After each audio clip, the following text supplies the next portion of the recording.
Hi world. I haven't made a stream of a lecture never. I mean, in my YouTube channel.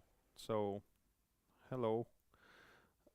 Uh, Absolutely 0% of my fans on my YouTube channel. Welcome to this lecture. We're going to talk about mixing. I think it's going to be useful. So let's get it on right away. So, okay, I love mixing because when the quarantine started and I took all my recording studio to home, I had a really easy way to monetize things. And actually, I remember the first month of the quarantine, I made 260,000 rubles because I was the only engineer who was doing something. Everybody was like, "No, my studio is closed," or something, and I could mix. So, I mean, point being is that mixing. Hi, what's up? Sorry.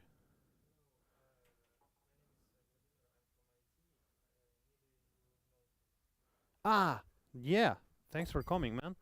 I wanted to give it to you yesterday, but I didn't have time. So sorry for that. Will you give it back to me later or tomorrow or to later? Like when? On Thursday? You can give it to me on Thursday. Got it. Got it. Okay, so take my. You don't so often say this, but yeah, take my computer. There you go. Thank you, man. Thank you, thank you, thank you. So yeah, just write me when it's done. I will go home at 4:30. Okay. So I love to mix because it's a really easy way to monetize. Not easy. It's not easy, but anyways, it's fun. I see it as a video game. All right. So that makes me. I don't know. I don't have video games anymore in my life, so I'm like, pew, pew, pew, take that bass, pew, pew, pew, take that drums or something like that. And no, I mean, really, frankly speaking, it is a pretty cool process in my opinion. I mean, and it's sort of like you make a sculpture of sound. That's what you're doing. So, all right, what is our goal today? So I want you to. We will talk a little bit about critical listening. I mean, this is a bit exaggerated how it's written because I took it from a previous presentation, but I want you to understand how important is the hierarchy. And by the way, in life, it's kind of like an important thing, the hierarchy. Something like everybody wants this absolute freedom, but having a hierarchy is something that is pretty useful. And I want to make a difference between bottom up and top down. And I also want to talk a little bit about, this jargon that we have about how to approach the frequencies. We have talked about it, so I will brush it.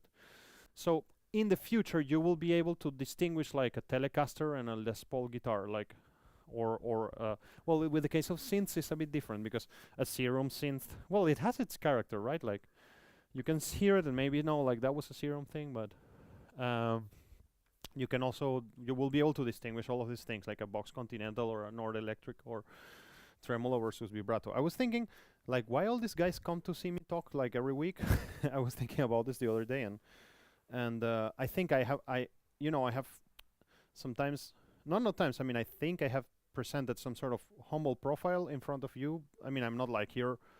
You see some face changes. Maybe I'm here standing like as if I'm the god of the universe or something, but I don't think I'm doing that. I mean, I think I'm very modest about my things. I mean, I have a lot of experience, but I think I have underestimated my experience. The other day I was mixing in the studio and I was listening to something I mixed in 2015 or something, and I was thinking like, damn man, that was 7 years ago. I mean, it's like you would have to do the Bachelor twice to kind of like have been mixing all of that time. Like, so I mean, yeah, I do feel that I'm right now after some meditations, I started feeling way much more confident, and I'm sure that this experience, all of this is going to happen to you as you start progressing. I mean, you will be able to distinguish everything. Maybe you already did. So there are some slides here about critical listening. We already talked about that, but I found them today and I thought like, hey, let's brush this and move on. And because I think there are some interesting things here. There is something called critical listening. There's something called analytical listening. Critical listening is more like the engineer's point of view. You're listening the physical details of music. The frequency response, the dynamic range, the tone, the imaging, and how instruments are together. I haven't presented this to you, right? Like, I don't remember. Like, yeah. Now, there is another thing called analytical listening or analytical thinking. So it's more about the feeling and the meaning of the song. So it's like kind of like they are both connected, of course. Like, I mean, the physics of the mix are connected with the musical performance and the emotion that it conveys. But yeah, I mean, we have to switch from these two modes. That's what I mean. Like critical listening is not the same as analytical listening, and that's something that is really hard to do, to get out of both. So when we're thinking about, I mean, when we're doing critical listening, let me check something on the next slide. Yeah, when we're talking about critical listening, we're thinking things about like balance, panorama, frequency, range, dimension. These things are the blocks, you know, these four, I don't know, like blocks of thinking, you know, are kind of like the main ideas that we're thinking when we're mixing. Balance, panorama, frequency, range, dimension, there are a couple more, dynamics, and interest. So, do all the instruments feel like they have the appropriate weight on the mix? Are any instruments lost? Are some instruments more prominent than others? And of course, some things need to be more prominent than others. These are all the decisions that we're making. You know, are things really administered in the stereo field? We're talking about panorama. Are all frequencies represented somewhat equally? I don't think that that's something that has to be like equally like linearly, but it's more like about the Fletcher and Monson distribution, like of frequencies.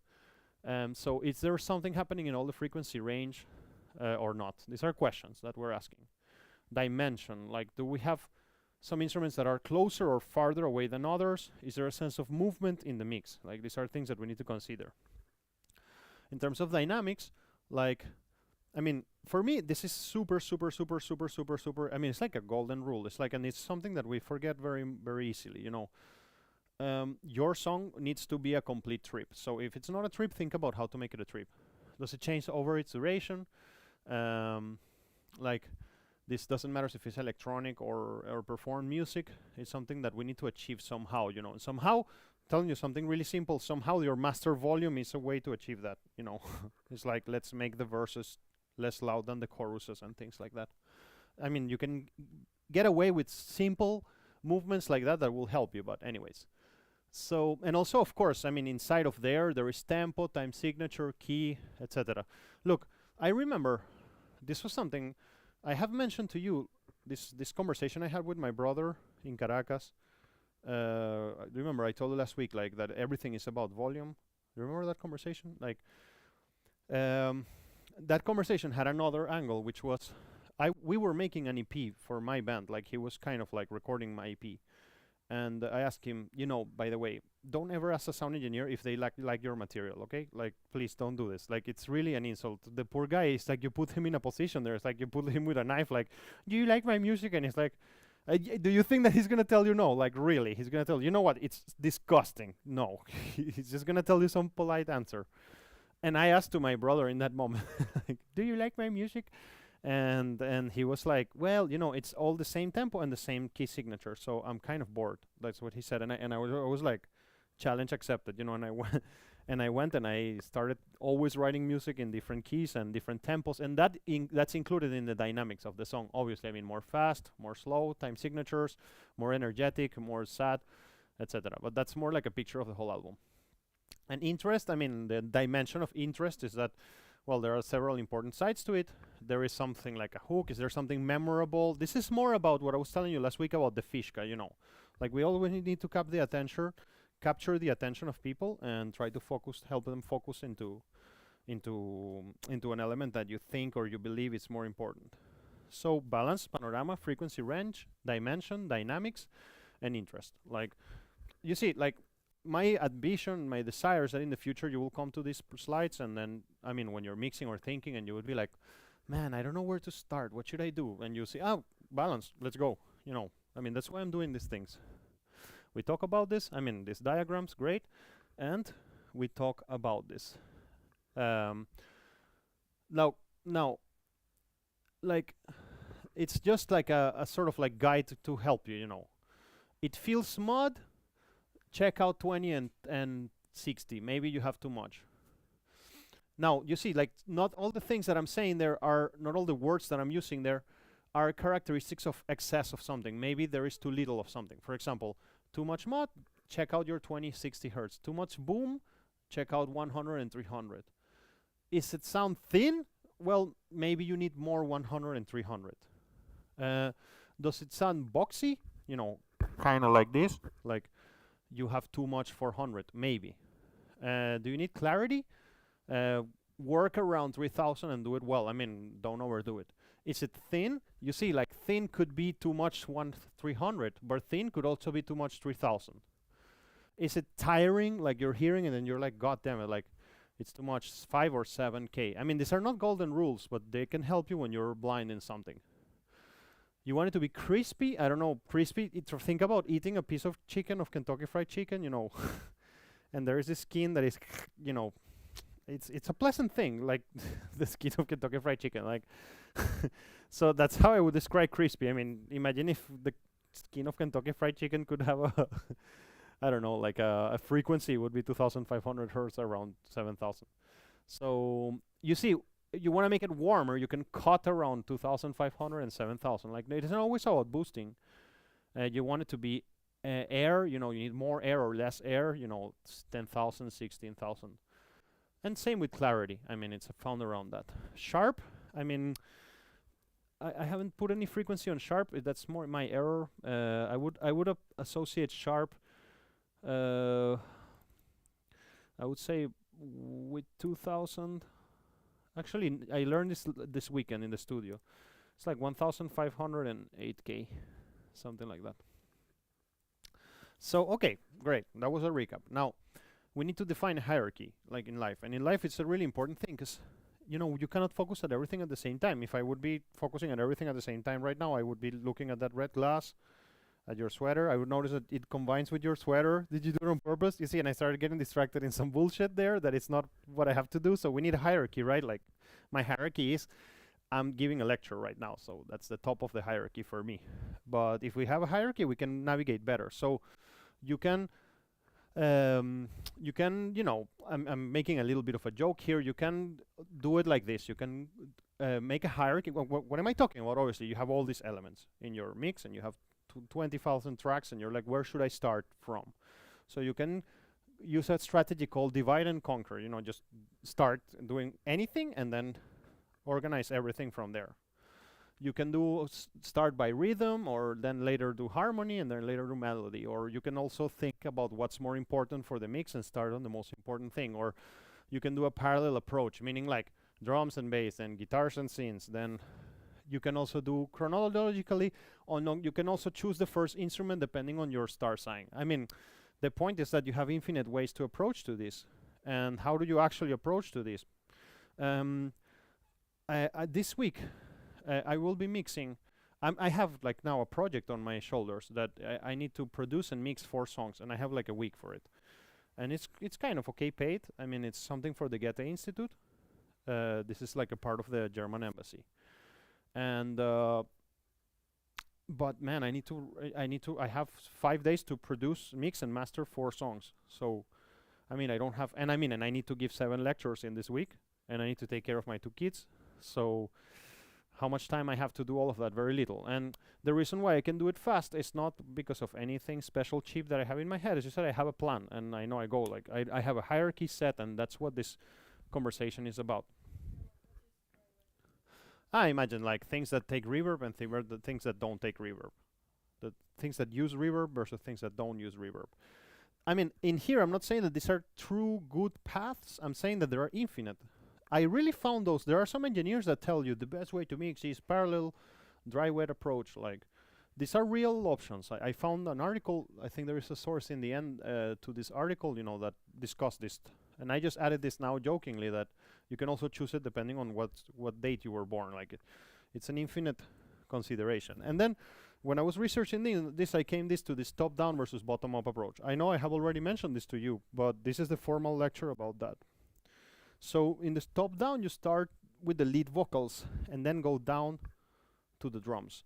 Spoiler alert, this made my mixes be 10 times better to adopt this scheme, you know.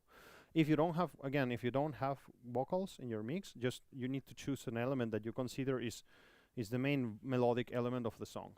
There are many reasons why this system improved my mixes radically. And Bradan, I'm talking specifically about rock music. Like, it's crazy good, this system. Like, because we tend to use, I don't know, do you all used to mix like from the bottom to the, like, drums first and then the rest? Or like everybody here kind of mixes? Yeah. Mm-hmm. Ah, okay. So you record vocals to a minus that is kind of like already powerful. Yeah, cool. That's great. So I mean, for example, if you followed, I mean, my recommendation to you would be don't focus so much on creating that mix. Make some cool mixy there. You know, let me tell you exactly what I do if I were in your case. I would just make a technical balance and put a plugin on the master. There is a Waves plugin that is called CLA Mix because he likes his change fast. Sorry, I need to make the joke every time I can. So, uh, and I would put your CLA Mix and just make like some sort of like louder working version because you see like the vocals are the most important thing, and you have mixed already the song without the vocals, and so it's sort of kind of like making a lemon pie and adding just like a drop of lime in the end. It's just like, but it's called a lemon pie, you know, like it should be built with lemon from the bottom up, you know, kind of like. But if it works for you, I mean, hey, there are no fixed ways here. It would be my recommendation because I suffered a lot and my career suffered a lot because of a bad mixing strategy, and I will tell you a lot about those mistakes. So the top downs really saved my ass, and the main reason is about gain structure, because if your vocals act like a limiter to you and then you build everything from the vocals down, then you have a really natural limiter there working for you. You know, you will see today how my algorithm is, but I will tell you a bit in advance. You know, you will set up the level of the vocals and you will never touch that again, ever. If you need to change something, you change the whole mix. You don't change the level of the vocals. And that thing, man, because I mean, how loud should a kick be? How loud should a snare be? It's something super relative, and it's also harder for us to understand. But how loud a vocal should be, it's kind of like a more obvious conversation. So, I mean, what I don't like about your approach, I mean, and again, I'm not telling you to actually get out of the lecture. No. Okay, but what I don't what I don't like about your approach. Okay, don't make me ask. You really. So what I don't like about your approach is that that you would kind of like have to rework your mix to fit those vocals. You see, like think about it. Like maybe it's better to not work so long on it. Make it some sort of like cool version, but that you made it in 1 hour. Really, just like pop, pop, pop. And then think like I will start again from the vocals. Like it's wise. But anyways, it depends on you. Bottom up, yeah, begin with the drums and with the vocals. And this has been my traditional approach for rock, pop, music in general. And it has been happening since the 70s. So it's very famous. So let's start with what I like. So what is my algorithm for mixing right now? So, I mean, there is something very powerful about muting everything. And I know it sounds very stupid, but I mean, you need to start your mix from silence, because a lot of times it happens that, especially when you have a complicated routing in Pro Tools or something like that, it happens that you thought you were hearing to only the overheads, but then there was some sort of like soloed snare bottom there that was also a part of it. This happens to me a lot. And then you were making your whole EQ, and then you're like, oh no, like this was open, like this other track was open. So it's really important. Start by muting absolutely everything. Like it's a really good way to start. And then put a meter on the master. So it would be my second step. So I know how hot everything is gonna be. And then solo the vocals. So when I mean, you don't know how you're gonna have to solo the vocals, unmute the vocals, because everything else is muted, right? And after that, I would go to the moment where there are more dynamics in the whole song, the most heavy moment of them all. And I will make sure that the vocals do not cross above minus 22 dB RMS. This is really, really like relative. Could be a bit more, could be 18 sometimes. Like I'm giving you some numbers, but I'm telling you, they really work to me. Do you remember I showed you last week? I showed you how physically a mix looks that I made, and it was like so nice and nothing clipping and stuff. It's because I really stick to this rule. Actually, I was telling to the DPO guys minus 22, but I consider you smarter, so I will give you 2 decibels extra of range there. Because I mean, I know that when I say minus 22, people are gonna do like minus 17 or something. But I trust you guys, so we can think about 20. And then I would start applying EQ, compressor effects, panning, right from the start. You know, I mean to the vocals. I'm just like vocals are going. I do lead vocals, you know, and I start kind of EQing them a bit. Like it's hard to EQ vocals when you don't hear anything else. Sometimes maybe you will switch on temporarily a guitar and then switch it off. But I really spend like maybe an hour just mixing the vocals alone, like as if I would be mixing a choir, you know, of a person that is singing, you know. And actually, clients like this, you send them this like version of their song that is just the vocals, and they're always like, oh wow, like. But in my experience, you can really mix vocals without anything, without hearing other elements, because you really know how the human voice sounds. So I don't find it so abstract just to like mix a vocal without anything else. Maybe it will be hard for you, I don't know.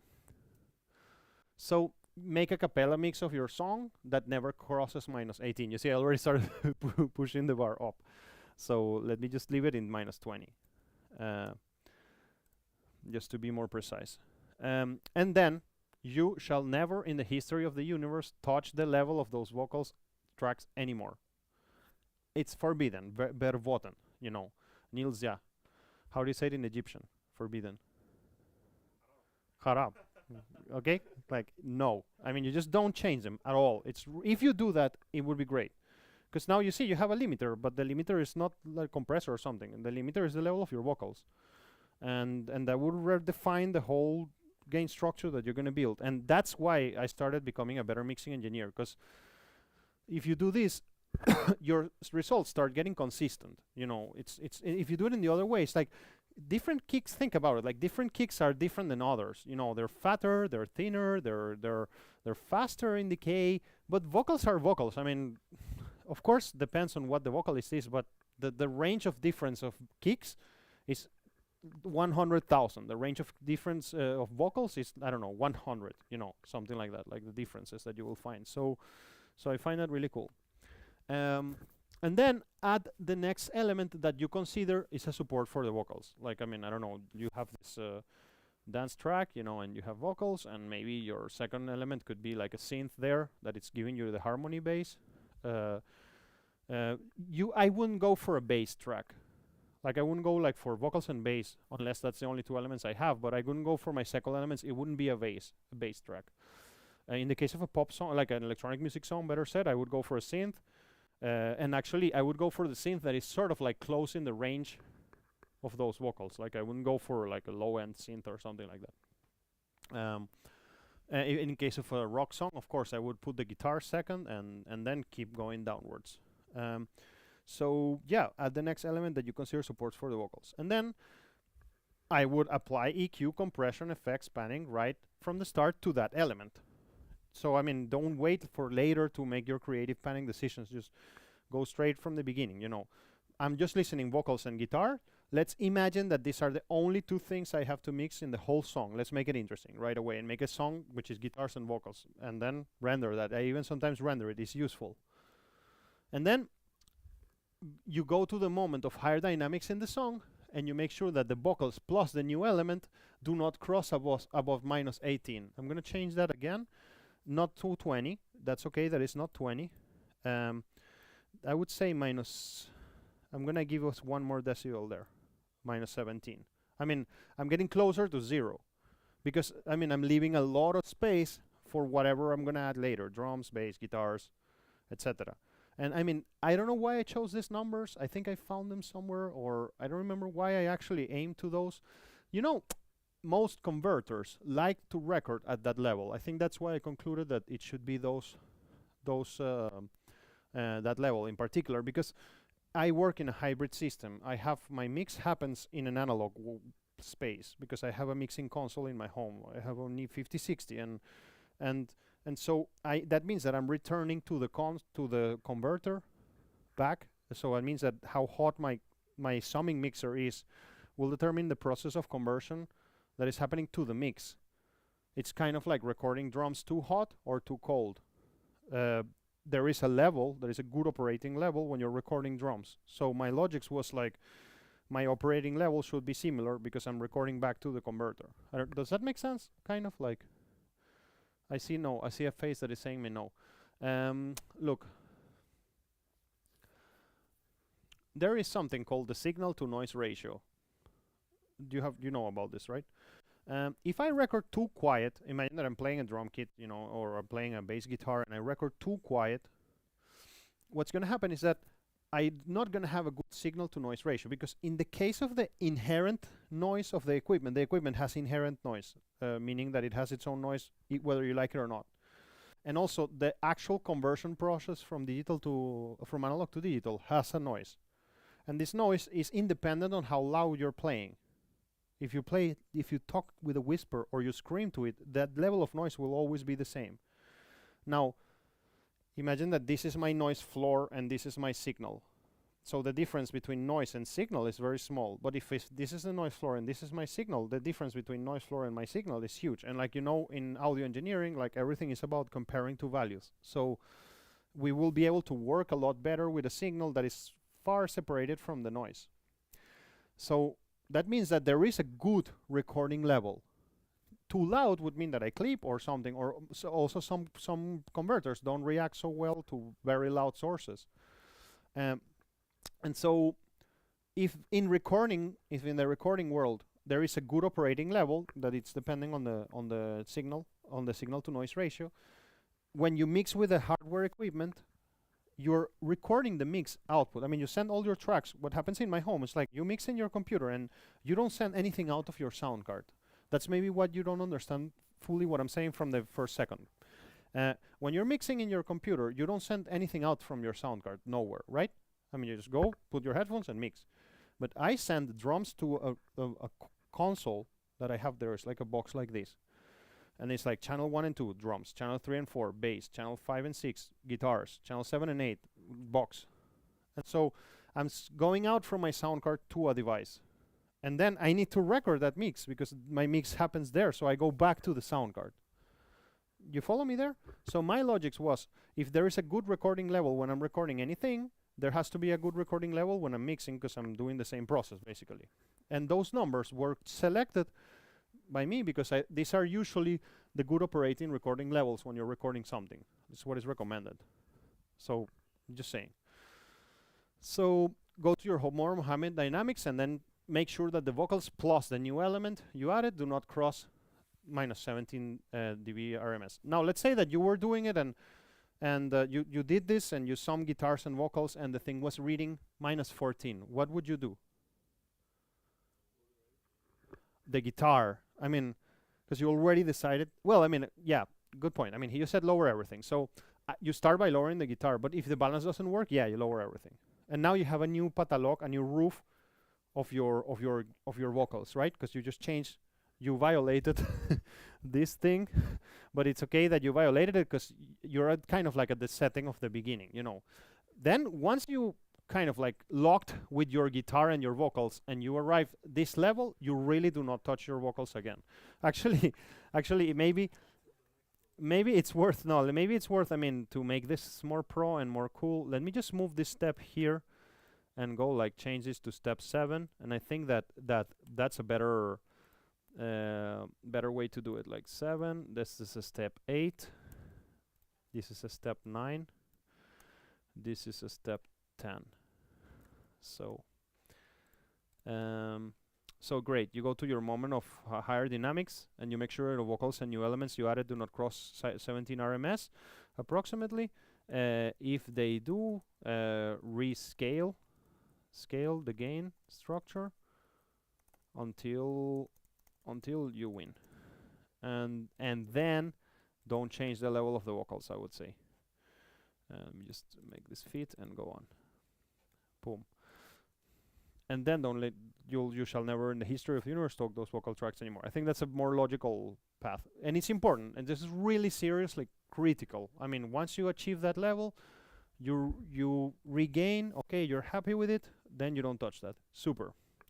So then you repeat steps. I mean, I just changed the number of my steps, so that changes everything. So then you repeat steps 7 and 8. You know.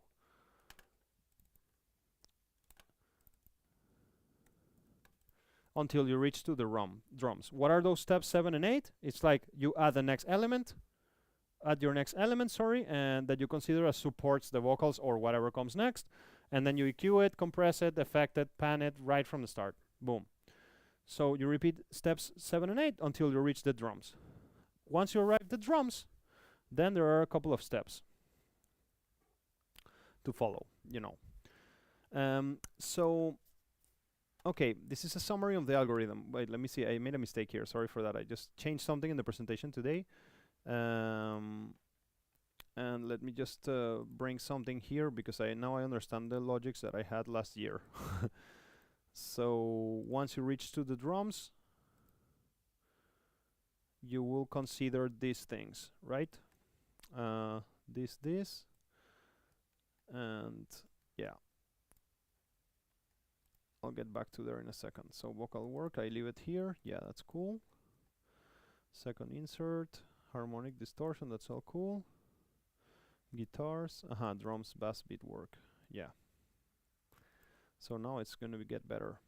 It's gonna get better. Face alignment, yeah. Great. So we arrived to the drums. Sorry for that. I just changed my presentation today. You arrive to your drums and we follow these steps. Like, well, obviously we face align everything, right? It's the first thing we do. You know a lot about phase alignment, but anyways, I'm giving you some idea here. Choose your focal point, snare, kick, or overheads. Nowadays, I'm aligning everything to overheads. So kick mic 1 with kick mic 2, snare top with snare bottom. You know, check the phase between both of them. Snare totals with kick totals, tom 1 with tom 2, overhead left and overhead right, room left, room right, then rooms with overheads, mono rooms, bass guitar, between microphones and DI. So yeah, just experiment, check phase reversal of low end and check the reaction of the mix. I mean, you can sometimes make a shelf if you don't know what's going on with the phase. You can make a shelf let only the low end work and then just phase reverse and start seeing how that affects your mix, you know. And also another thing you can do is reduce low end from the side of your mix and start seeing if cancellations start appearing in the middle signal. Like, you need to see as well sometimes the phase relationship between sides and middles, and this can help you to understand if there is something out of phase too. So, okay, when I'm approaching to drums, I kind of like take it like this. I do a little bit of a low end cleanup. You know, this applies for electronic music a lot. So, I mean, I then start looking at my peaks that they don't cross minus 10 dBFS. We're already at 10 dBFS here. You see, like, I mean, we were at minus 20, then minus 17, and we're already here at minus 10 dBFS because we're getting closer to 0. So panel out your beat elements, of course. Check that your tuning of your drum elements are in reference with the tonality of the song. Like, are those toms in D? But I mean, well, that's obvious because in electronic music, toms already are kind of like a synth, but I mean, in general, are those things in tune? You can also, sometimes I have seen myself like changing a snare and then tuning the snare down or upwards to fit the song. That's pretty obvious. Well, gate and shape transients of things that you don't see. Use subtractive EQ to remove unnecessary elements and clean up the mid-range, especially. I mean, in drums, the mid-range is kind of like over-represented a lot, and you will see yourself cutting a lot. And then compensate with an additive EQ for the things that you're missing. And use compression. I have a cheat code around here. And then you can maybe add some reverb, you know, to expand the depth of it, and set a parallel compression.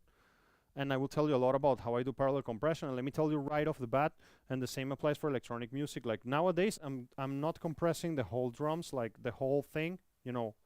I'm more doing, like, imagine I have a drum boss where I sum everything, and then I have kick parallel, snare parallel, toms parallel, and nothing on the cymbals at all.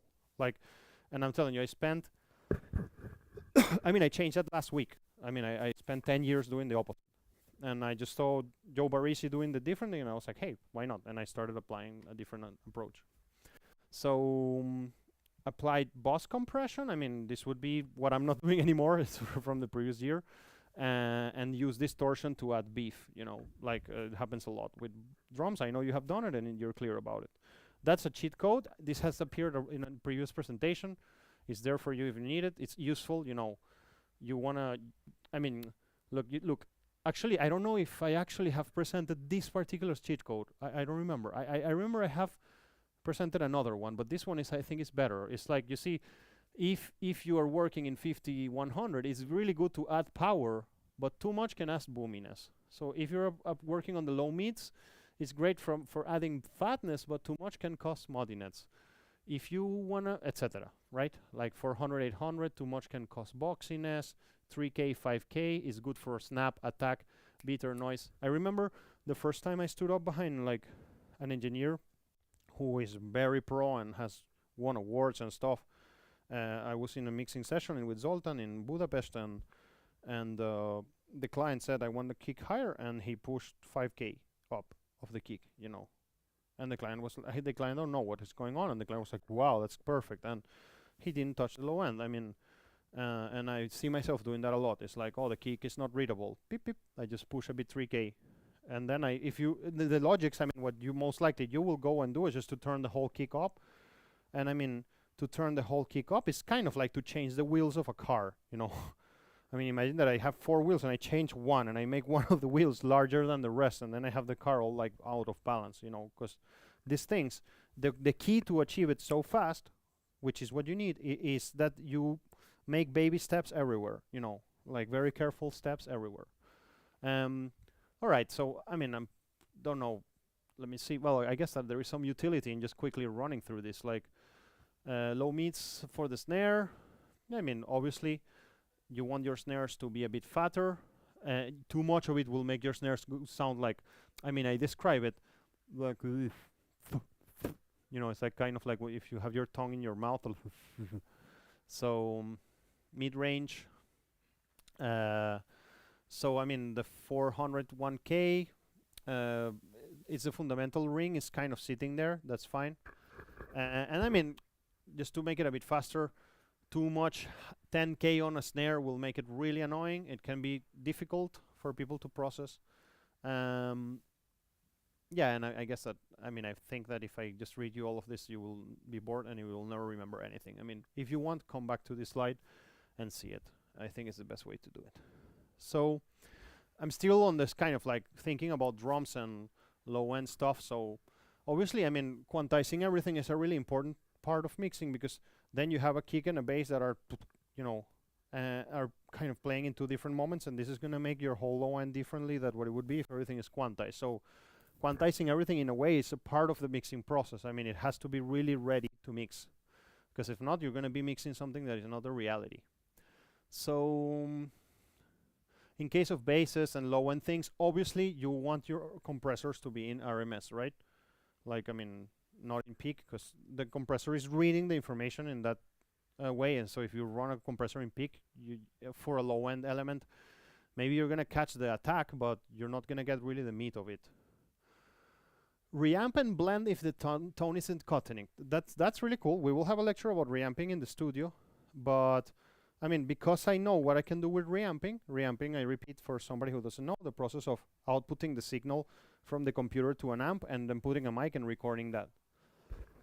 Because I know what I can do with reamping, I put digital amplifiers on drums sometimes, like a lot, and it's great. I mean, just put a guitar amp on a drum kit. You know, it's careful. You need to do it with care, or on a snare, or on a vocal track, because I have done it in real life with a real amp, and it's great. I mean, you just connect your vocals outwards to your amp, you put 10 pedal distortion pedals, and just record something devilish there, and it sounds amazing. So reamp and blend if the tone isn't cutting it. EQ and compression, or compression and EQ? Like, I mean, that's the $1 million question, kind of. Like, I mean, what about the order of things? You know, does it matters a lot? It matters a lot. Like, remember that compressors have a circuit that are analyzing the signal. And if you stand an equalizer before a compressor and you made a low end boost, you know, but you were interested in compressing the mid range of something, the compressor is going to start getting triggered with the low end, not with the mid range. So you have to play a game of strategy, which is like hide from the detector what I don't want the compressor to see and then recover it later. That was kind of one of the first pro tips that I understood when I was growing up as an engineer. You know, it was like, I want, let's say, I want the compressor to focus on the imagine that you have this very low end snare, poof, you know, that it's like a slow motion snare, you know, and you don't want that 100 hertz to trigger your compressor. You want like maybe the 2000, sorry, maybe the, I would say 400, 2000. And so you would make a cut before the compressor and then you return it right after. I mean, you don't forget about those frequencies. Like equalizer, compressor, equalizer. Cut, compress, recover. Like it's really important. Not all compressors have a detector that allow you to do that. Many do, most do, and you know, if they have the option, really use it. Like when you use hardware gear, you see it a lot. It's like you're compressing some vocals. It's a great example. You're compressing some vocals, and if you don't do the high pass to the compressor, to the threshold, what I want to say, to the detector. If you don't do a high pass to the detector, you see that the vocals are getting super compressed, and that's not really what you want. I mean, maybe you're compressing even the breaths or something, the rumble of. So okay, that's important. Yeah.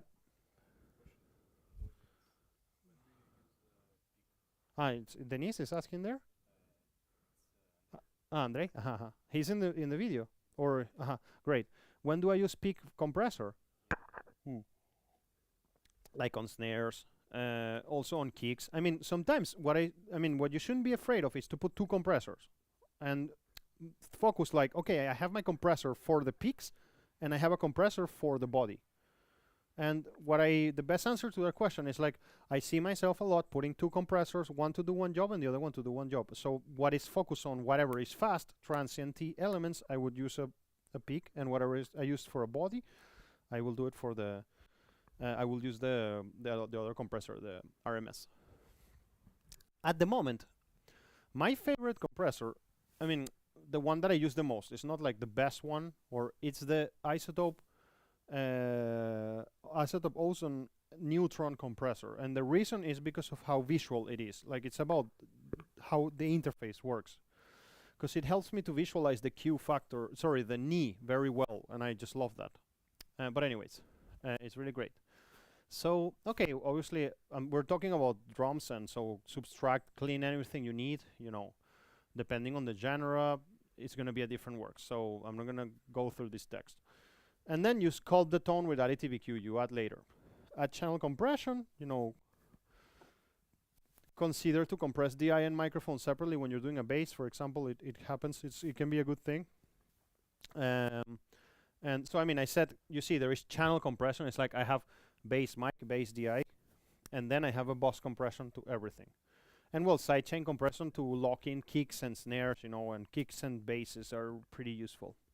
So now here's a summary of like doing the top-down approach. So you arrive to the studio, you do some vocals or synths or guitars. I mean, this depends on your priorities. And then you do some phase alignment between all the elements. Actually, that is wrong. Let me just edit this slide because I absolutely don't believe in this. The phase alignment goes, I would even put it here, to be honest with you. Nowadays, I mean, the first thing I do is obviously, I mean, it's just to align the phase of everything. You may wonder, like, what am I aligning the phase for? Like, I mean, in that song that I have shown you of Taroetash, that actually we will hear today the evolution of that mix, like where it is now. I'm curious to show you that because I did a important change the other day and it was really cool experience. I'll tell you what happened. But I spent 3 hours making phase alignment of everything because not 3 hours or 2 hours. It was kind of like guitars have each channel of guitars has 4 elements. So and sometimes there are 10 guitars or something, and so it's like making sure that all of these things are in line. Yeah. So phase alignment. So vocal work, then phase alignment. We're making a summary of this algorithm, right?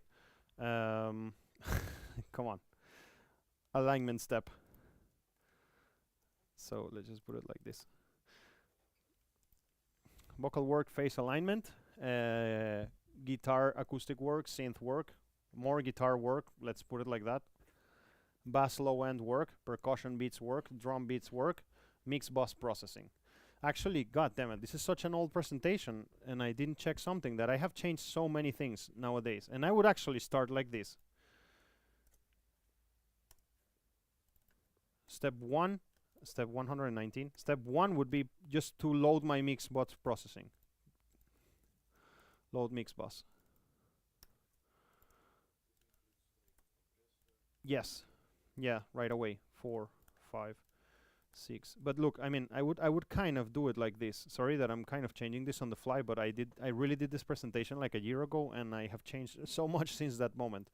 I would load my mix bus, and then my step 2 would be to bypass it temporarily. Добре, Дан, ти хочеш спросить что-то? Okay. So stage 2 bypass mix bus. Step 3 would be load meter. Step 4, do your vocals work? Step 5, I will change the numbers now. Stage 5, switch on the mix bus processing, and then do all the rest. Why? Because you see, like, you're doing like load your mix bus, you have it there loaded, then you bypass it, then you load a meter, and you make your vocals reach minus 20 dBFS.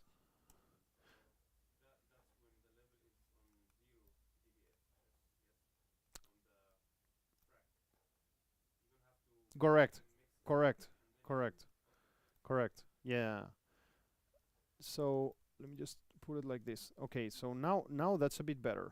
Now that's a bit better. Let me just, I'm gonna put it big so you can photograph it. Oh, sorry. So I load my mix bus, I bypass the mix bus, I load a meter, do a work with the bypassed mix bus. And then I switch on the mix bus processing again and aim for, like, let me just do it even better like this. Step 1, 2, 3, 4. Step 4. Step 5, 6,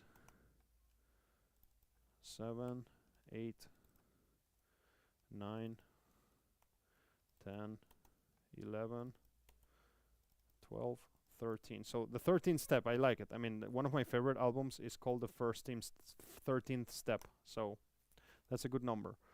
What I want to do here is actually I want to move this phase alignment down here. Guitars, acoustic work, synth work, and I'm going to replace this guitar work by switch. At this stage, I switch on the mix bus again. Sorry, you will have to take that photo again, but then wait, it's not ready. Just give me a second. Switch on the mix bus again.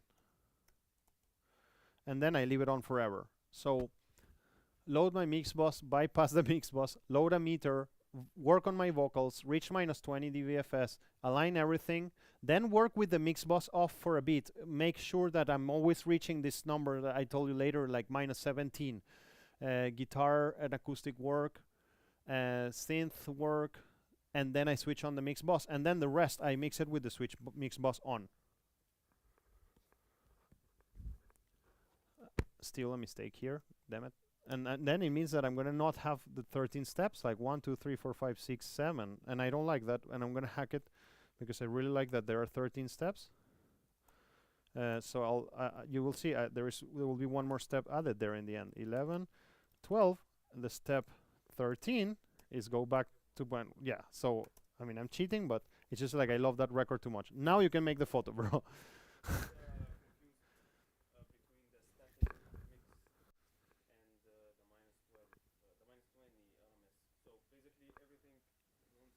Yeah. And then you yep. Load it with plugins, and the meter is on the master. The static mix will be without plugins. Like, that's a suggestion that I gave in lecture 1. That's something you can do, is just to make a first balance quickly with everything without plugins. And you can use the gain lines in Pro Tools for that. You see, you don't touch faders or panning pots or anything. You just like kind of like make it all work out with gain lines only. That's what I mean about the static mix. But this is outside of this recommendation, because here I'm kind of like telling you more, boom, let's go to mix right away, you know. Let's ignore that, that's an option, you know. Load my mix bus, bypass mix bus, load a meter, vocals work, reach minus 20 dBFS, phase alignment, guitar acoustic work, synth work, switch on the mix bus again. And actually I'm gonna put you here another note here. Sorry, you will have to take the photo again maybe, or maybe not. But I mean, like, before switching off the mix bus, I'm kind of reach minus 15 dBFS. That's a good point. That's before I even, then I switch on the mix bus again, Let me think about that carefully. Yeah, that's all right. And then I switch on the mix bus again. I have 15 dBFS of headroom to mix the vocals, the drums, and the bass. Another mistake, but you don't have to take the photo again. I think you can live without that, unless you're gonna get confused. Like, it says dBs, what the hell? So okay, obviously regain balance. Never touch the vocals. I mean, if you need to change something, you will just regain your balance, and then you go back to step 1 and loop. Now, what's my mix bus processing? Chirurgical EQ, compression, harmonic distortion, side EQ. Harmonic distortion is a tape machine, usually. I mean, but it can be decapitator or something also, like on the mix bus. Like, it can be harmonic distortion, side EQ, middle EQ, stereo width, and tonal stereo EQ. Like, what I mean tonal is like a colored EQ.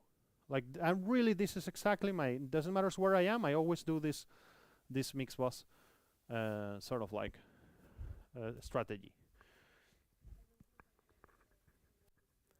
Like a plugin like Imager, Waves has one called Imager. It's just to control width, you know. Tonal stereo EQ, yeah, it would be like, I mean, I'll tell you now an example. Pro Q3, SSLG bus, any tape machine that you like, the emulator, or any distortion, like it could be Saturn, for example. Side EQ and middle EQ would be any EQs that you like that have middle and side. I use Isotope Ozone, like the mastering plugin, as my width. I mean, I only switch on the circuit of width, and that's it. And Pro Q EQP1 Pultec, like in my opinion, like, or the massive passive.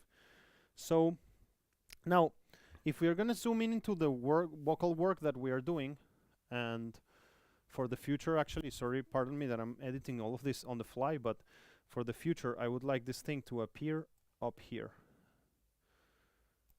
So, because I mean, it's kind of where it all starts. I mean, the whole working on vocals would include me doing comping and editing, tuning, gauge staging. Gauge staging means, like, I mean, making sure that it's not super hot before compression and everything. De-esser, subtractive EQ, additive EQ. I mean, I always do that. You will see me doing a lot, like clean, add, like it's normal. Like clean EQ, add something with a colored EQ. Yeah. I do it right from the beginning. Yeah, and yeah. But I switch it on like after I have this basic first and second element already mixed, and then I switch it on, and then I see how it works with that, and then that's a good reference because you're tuning your mix bus for the vocals. And the reason why I don't like the bottom-up approach is like the top-down approach starts with the most important element of the mix, and what was happening to me before, it was like I was mixing all of that shit, and then I was spending 1 hour in the most important element, you know, which I should have spent more time on that, really. And that's why I like this a lot more. It's like you start with your most important element, and then you tune your mix bus for it. What I mean by tune your mix bus, I mean mostly equalization. Like the compression will be determined by the kicks and the snares. Exactly. But it helps you to tune for that. Because I mean, you know what used to happen to me a lot. I'm like listening to the whole picture of the mix, and I'm like, man, it needs more air. And so I go to my last point, plugging in my chain, this like color EQ, and then I boost 10K of that. But maybe I should have fixed that at the drum level, not at the mix bus level.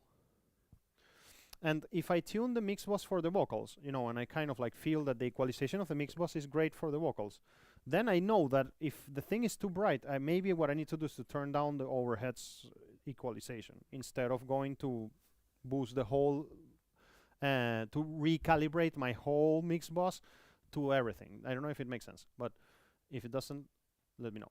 So, okay. Now, for example, something that is really important is that you see de-essing precedes compression, you know? I guess that's obvious to you, but if it isn't, think about it, you know. Subtractive EQ, additive EQ as usual, compression. In here, you know, I want to change something, considering that I haven't seen this slide for a while. I also want to change something. Gain staging, de-essing, subtractive EQ, compression, additive EQ. What happened? What did I do? Like, wait. Step 7. I get it. I want to move this here. I want to do subtractive EQ. And what am I doing? I'm stupid. Wait. I want this guy to become step 6. Come on. So step 7. Got it. Now I got unlost.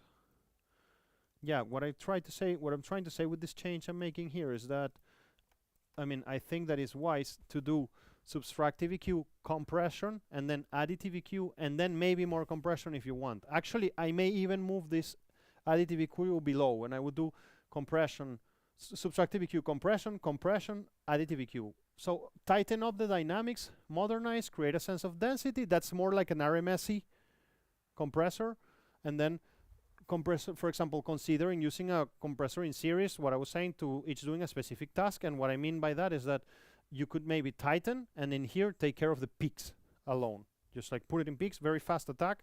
You know, it's something that is just making sure that you're even, that you have some sort of even leveling. And then some people, I mean, this is actually taken from an article that I was reading online when I was building this presentation, and this person was adding like a third layer of compression in parallel. It could be, I don't know, it's optional. And then saturation and distortion and reverb and delay. Obviously, you don't have your saturation and distortion. I mean, you don't put it after reverbs, right? It's pretty obvious. You will burn everything. It would be really unpleasant. It can be an effect if you want, but okay, this is a mistake. So let me just delete this. And this is a no, it isn't. I moved that up. Sorry, I just want it to be there forever. And actually, I want, now that I understand how this is looking, I want this guy to be kind of second. Sorry, yeah. Thoughts on mix boss processing? No, I like it more how it was. Yeah, I like it more how it was. Thoughts on mix bus processing. So use the mix for compressor to glue your mix together or pump it.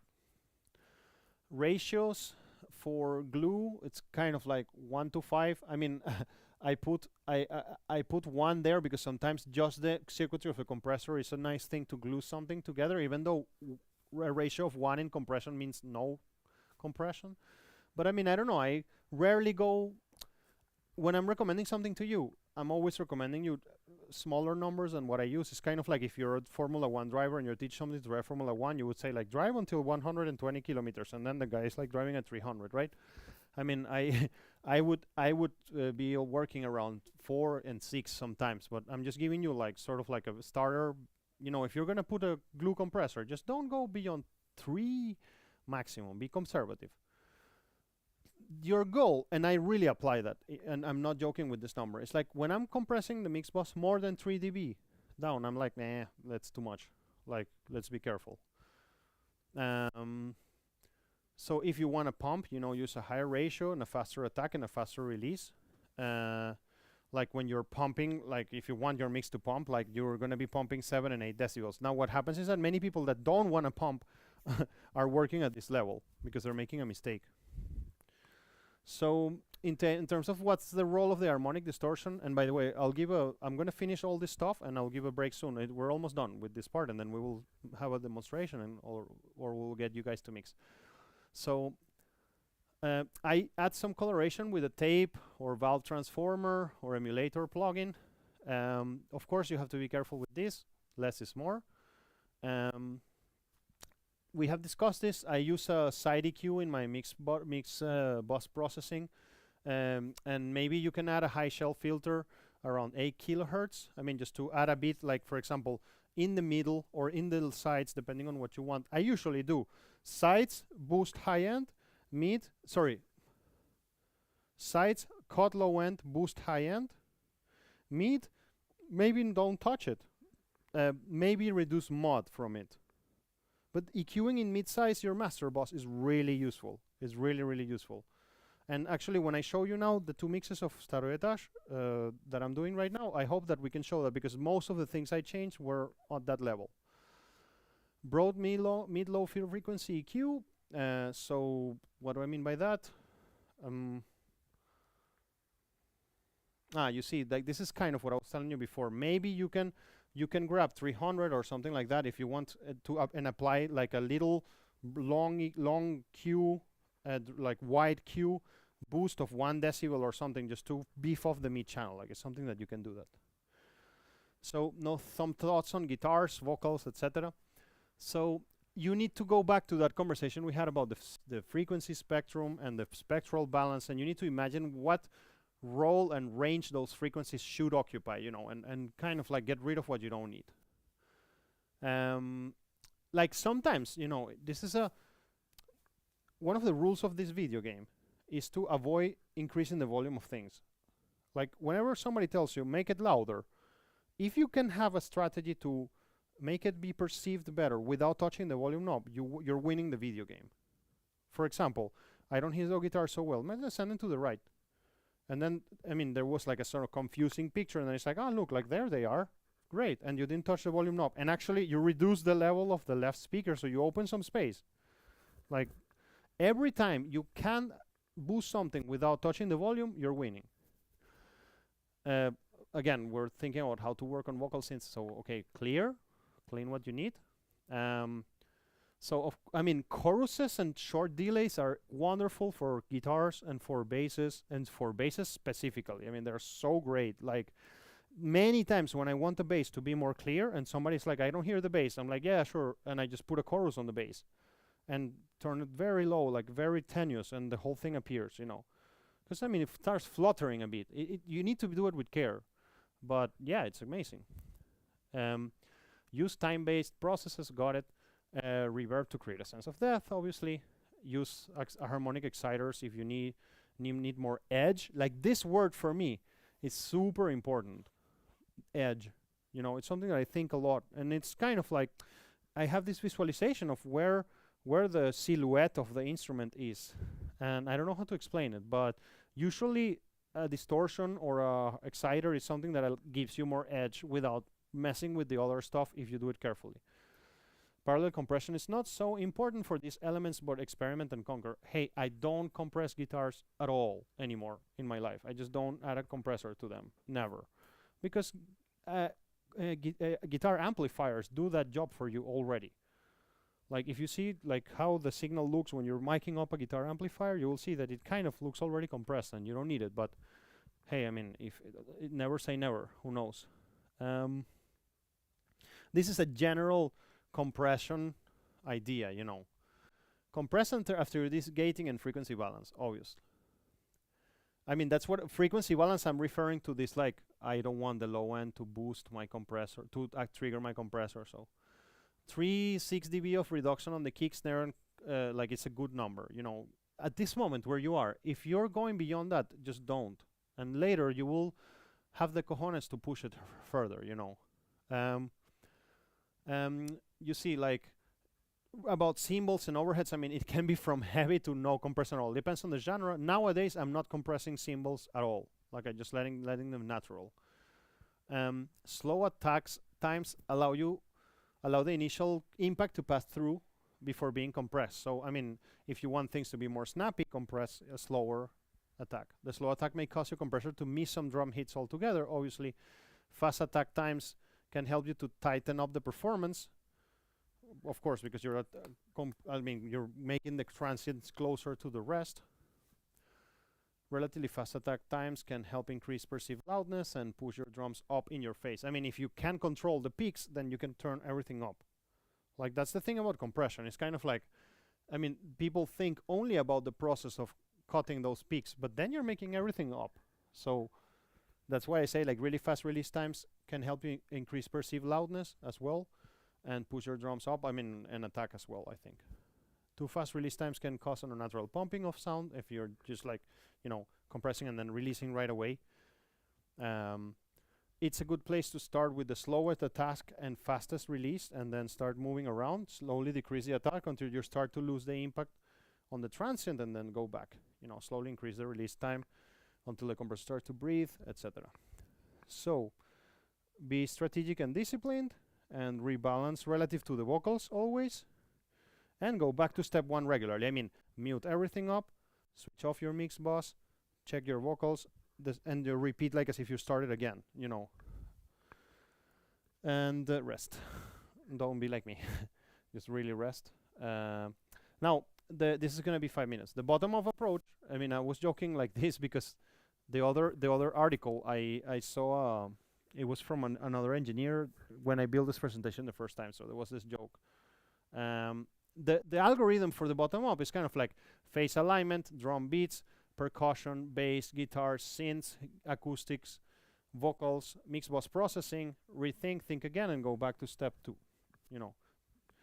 So be strategic, balance, and go back to step 1 regularly and rest. I mean, it doesn't matter whether you're doing bottom down or top down. You are going to have to follow these steps in a way. So that's the summary. I mean, that's what I wanted to talk to you theoretically today. And I mean, for me, the movement towards the top down scheme was a total career changer. So if you guys maybe can save yourself 10 years of bad mixes by following my advice, that would be great for you. I mean, it really helped me, and it was something that I started doing. I think it was sort of in October last year, something like that.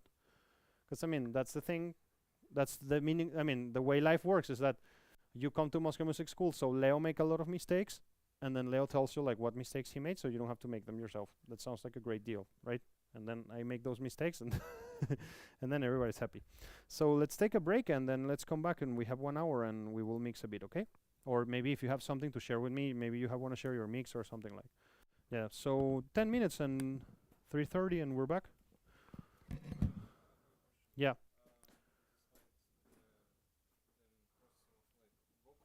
Yeah. Yeah. So let's see.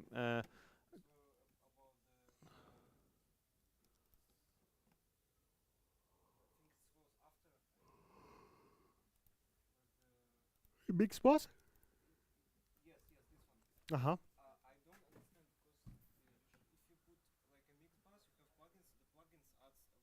Yeah.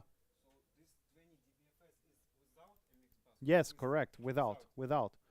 And then when I'm kind of like switching on the mix boss again, I mean, I would rather say something like this, like -17, and here I'm reaching -10. Yes, yes, something like that. I mean, these numbers can be wrong right now. I need to see it. Yes. This is without, and then when you switch it on, it's gonna eat like 5 dBs or something, like just the mix boss alone. Yeah, of course, just on its own, like just on its own.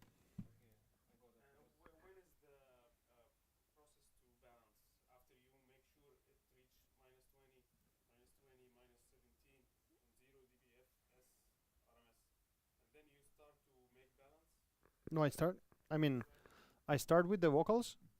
I mean, I start with the vocals, and I start looking at those values right from the beginning. Like it's like vocals, then vocals plus guitars plus synths 17, and then switch mix boss on 10, something like that. Like I mean, it's just happening all the time. I'm balancing from the first second I'm mixing. I need some time to prepare my mix, so I will disconnect, and I want to download something here. So just a second. Lectures. Maybe I didn't answer your question. We will see it in a minute. I just really want to leave this ready before everybody comes back. No,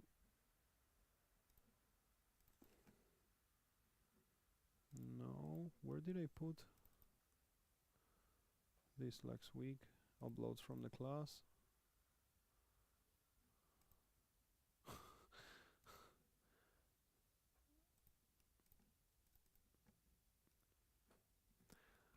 I remember uploading that. So for anybody online, there is a break now. So I don't know. Hey, Titan Boy. Titan Boy is Anton. It's Anton Verendiakin. And I don't know who is Staker. -20 if is hey Staker. Da. I mean RMS. So we are in a break. We will be back in 10 minutes.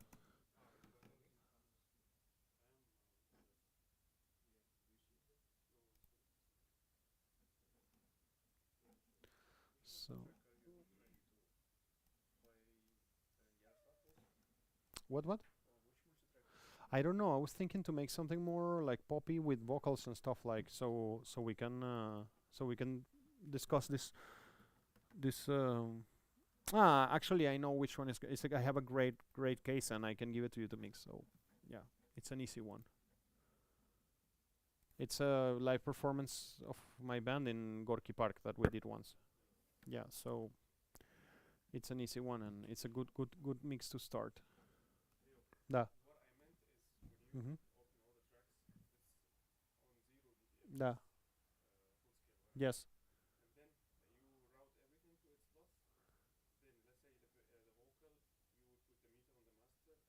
Yeah. Yes. Correct. Correct.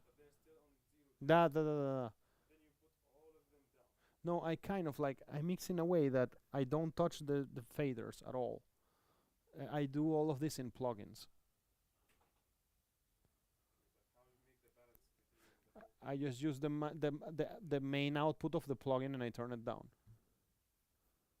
But that's not like many people hate that I do this. I mean, I think especially Denise, like Denise, he was already like angry at me at doing that. And every year, no, and every year there is a student that hates this approach. It's not. I'm not saying that it's good. It's just what I like. Uh,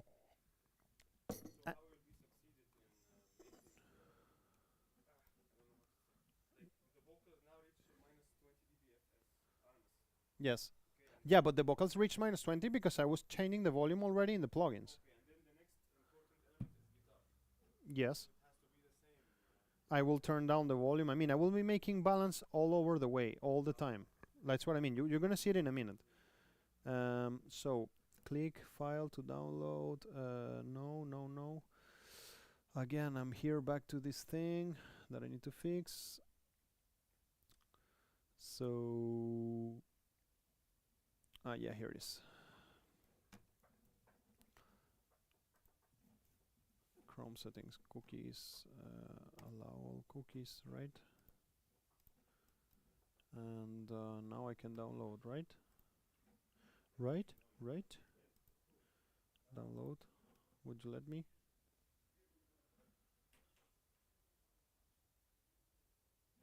Oh, God damn it.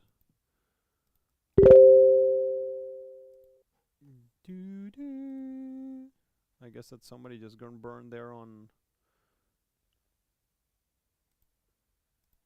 I mean, I just killed somebody on the with the sound on the YouTube transmission.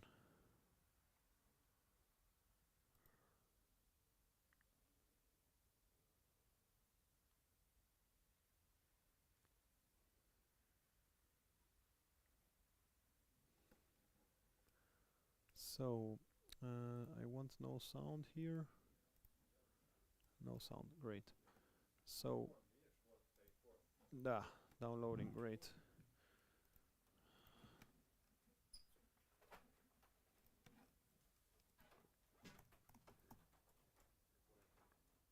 Что у вас есть там?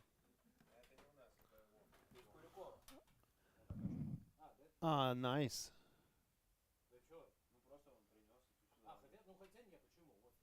Офигенно. Да, Patch Bay, Reverb и 2 эквалайзера. Nice. Да, хороший лайв. Я хочу, что я у Дима Пану в прошлом году мы почти купили такой схема для школы. Да, это нам нужно обязательно, такая штука для школы, для практика. Типа не только для вашей работы, но тоже для практика. Это принес преподаватель из дома, сказал, меня типа заебало, что это дома все стоит. Ага. У нас есть такой преподаватель. Да, я понял. Да, я знаю. Да. Без волос. Да. Hairless. Hairless bro. Ну, это сразу видно, что они россияне. Ходят, бля, в теплую обувь зимой. Такой, что, нормальный человек, бля, в зимних кроссовках. Вот, я просил. Короче, Сорик стоит ложа кальпи. Ага, кру. Дистрессор один. Кру. Один пультек Wattworm И он сказал нет? и один Solid State Logic Fusion. Или пока не знаем? Но он типа говорит, что если будут бабки. Да хорошо. Это значит, типа, Это значит, что нет 50 на будет. 50. Да, это значит... Значит, если вспомнит, то откажет. А Да. если вспомнит, то просто ничего не скажет и не будет. Типа того. 14, 16. Wait, let me just build this quickly. 16 bit. So no template, please. No template. Holiday mix. So now I'm gonna re-show my screen here to anybody who is online, because the rest it would be interesting here. Let me just go back to my classic theme and quickly prepare this. So let's just download. Here are all my tracks.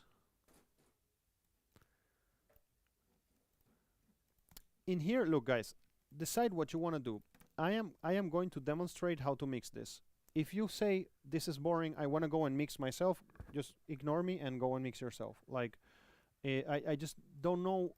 I need to learn how to do practical lectures, because I really don't know how to do them, and I want this to be entertaining. I have a feeling that watching me do this once is useful, and then we really don't have like more theoretical lectures, and we just, I don't know, decide how you want. If you want to go to work in the computer while I'm doing this, do it. If you want to see it later, it's okay. So it all depends on you. So okay, I'm not yet back to the lecture, because no, actually, yeah, let's do it. I'm back here, and whoever is here, great, and whoever is not, you will catch up in a second. I'm gonna start organizing this track. So okay, I got all of this for my client, and then I see what do I got here. So actually, look, about muting everything. I was telling you about muting everything. I like to do it like this. I mean, yeah, and then I surely don't have any sound. Like, it's really important. And so then I start like, okay, what are you? Kick. Cool. This is a live performance. What are you? Sub kick. Huh? I don't know. Well, I mean, this one, it says the name of the amp, of the mic, I think. AT414. And then kick sub. No, I mean, it happens a lot that you don't get any names, of course. Snare. So great. I'm really shocked about the quality of this recording. I mean, we recorded this. I hope I can show you this. Let me see. My holiday. Yeah, I already downloaded. My hooded quartet. I think that if I go here, if I go here, videos, files. Damn it. Files.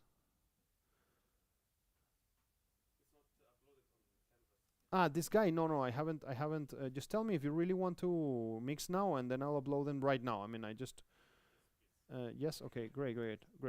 I just wanted to show you kind of how this was recorded. I think. Yeah. You see, like, this was recorded like this. Like, it was absolutely atmospheric thing. Like outside in the city. Like, and it was raining. It was quite intense. Съемка, like quite intense session. Let me see if there is more when the thing was more set up. No, I mean, this was the smoke. Yeah, you see, like, you have there the kick. You have there the kick sub, and then like a mic, and then you had like my overheads there, hi-hat, and there is a snare top, and the bass was DI. I mean, it's pretty simple setup. Nah, we had to like pack everything and then come out when the rain was not happening. It was pretty annoying. Yeah, it was pretty annoying. But it will be a movie that will come out in Eevee, like with the like best bands on the like emerging scene and stuff. Like, and it's a full. I mean, they shot with drones and everything. It was a huge cool thing. Yeah, it was nice. It should come out soon, actually. Okay, So, and by the way, I have my in this pack that you will get. There is my master, so you can hear my master version of it.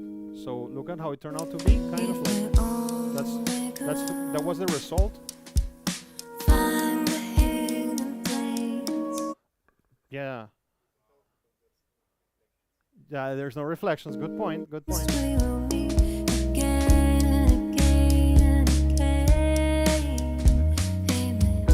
But by the way, guys, before I progress so much, I really wanted to. I'm gonna leave this downloading here. I wanted to show you, like, how a mix evolves with the clients and everything. So I will show you where I am now, because something really cool happened, and I also want to hear it in the system. So I'll leave this downloading there in parallel.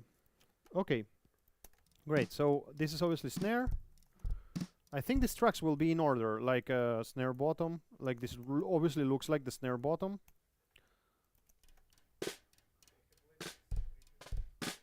Here, yeah. Hi-hat. Yeah, no, and the engineer was a good one, man. He did a great job. Tom, you see, I think those toms, they were gated. I don't know. No, I don't think so. Okay, so hi-hat. Okay, this is bass DI, obviously. Bass DI. This is guitar. And this is vocals 1. So that's the track where I'm going to start with.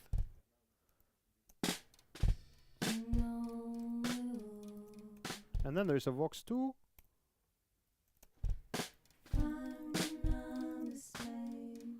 And then we have, I think this is the metronome. It's so funny, like last year some students of the DPO, they mixed the song with the metronome. I mean, they thought that it was a part of the song. Yeah, so I don't know, they just did it for some reason. And that's it. This is the playback. Oh no, wait. Where are the keywords alone? That's weird. Maybe that's why they mix it with the keywords.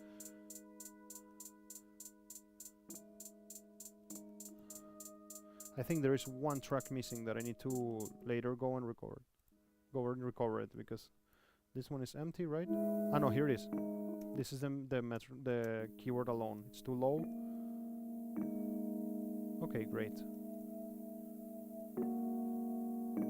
Awesome. So okay, how does this thing start? It starts by checking if the DTH mix downloaded.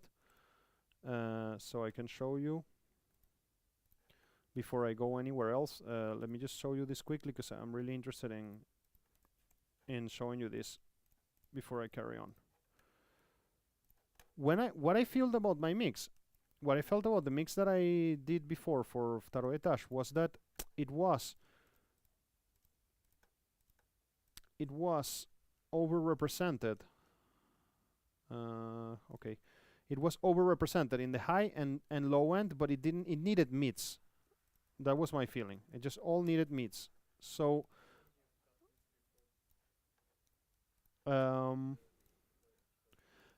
yes, I did, but I thought that, I mean, I still felt it, like, you know, it felt like a smiley face, the whole mix. I mean, it felt like there was too much high end, and the whole thing was just cutting a boost I did on the equalizer of the no, I cut something I did with the equalizer of the overheads, and I added another EQ to the master boss, which is there is a version of the EQ P1, this Pultec that I love. There is a version that is called it's like the middle version of it. So I did I did 1 decibel boost on 1000 hertz.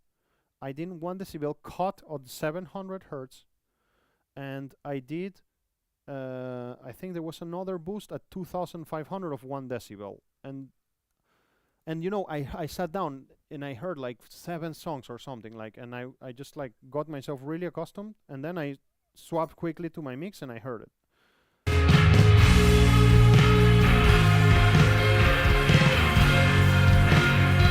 Wait, something is maybe wrong. Let me just check if I'm doing. Okay, I didn't perceive the difference. In the studio is super amazing, like what we heard. Let me see if we hear it here, but this is version 29.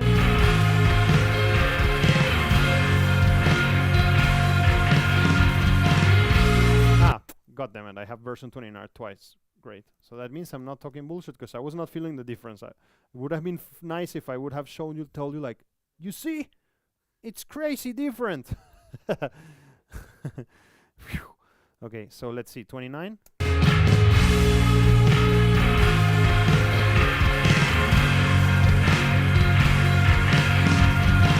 And look, that conversation, that is a great way to talk to you about the edge. You know, I revealed the edge there. Like, that was the whole point. And the edge, in that case, it was sitting around, I guess, again, like 1,200, 2,500, cut in 700. Like, and now it's pretty clear what happened there. By the way, I will mix the rest of the album this week, so we will not be hearing this song forever. I mean, I think we are done. We finished it.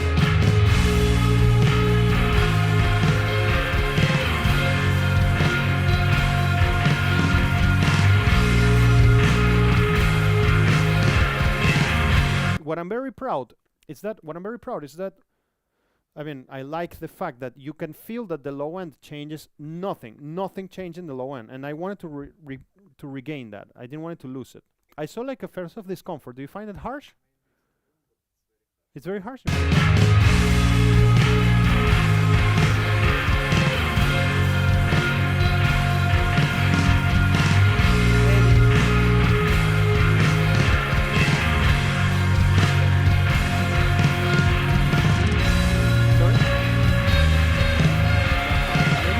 The level of that guitar. Now, like, I don't know if you feel it, like when I do this, when I move from 29 to 32, I think you can feel like as if you have an EQ that is boosting high and low end, and then it's doing like that, and the middle range is growing a bit. That was the goal. It took us 3 hours to do it. No, I didn't. In this. That's 29.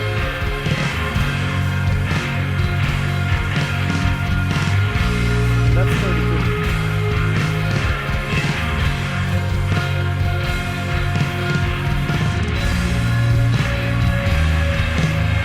So yeah, I mean, I'm very happy for those changes.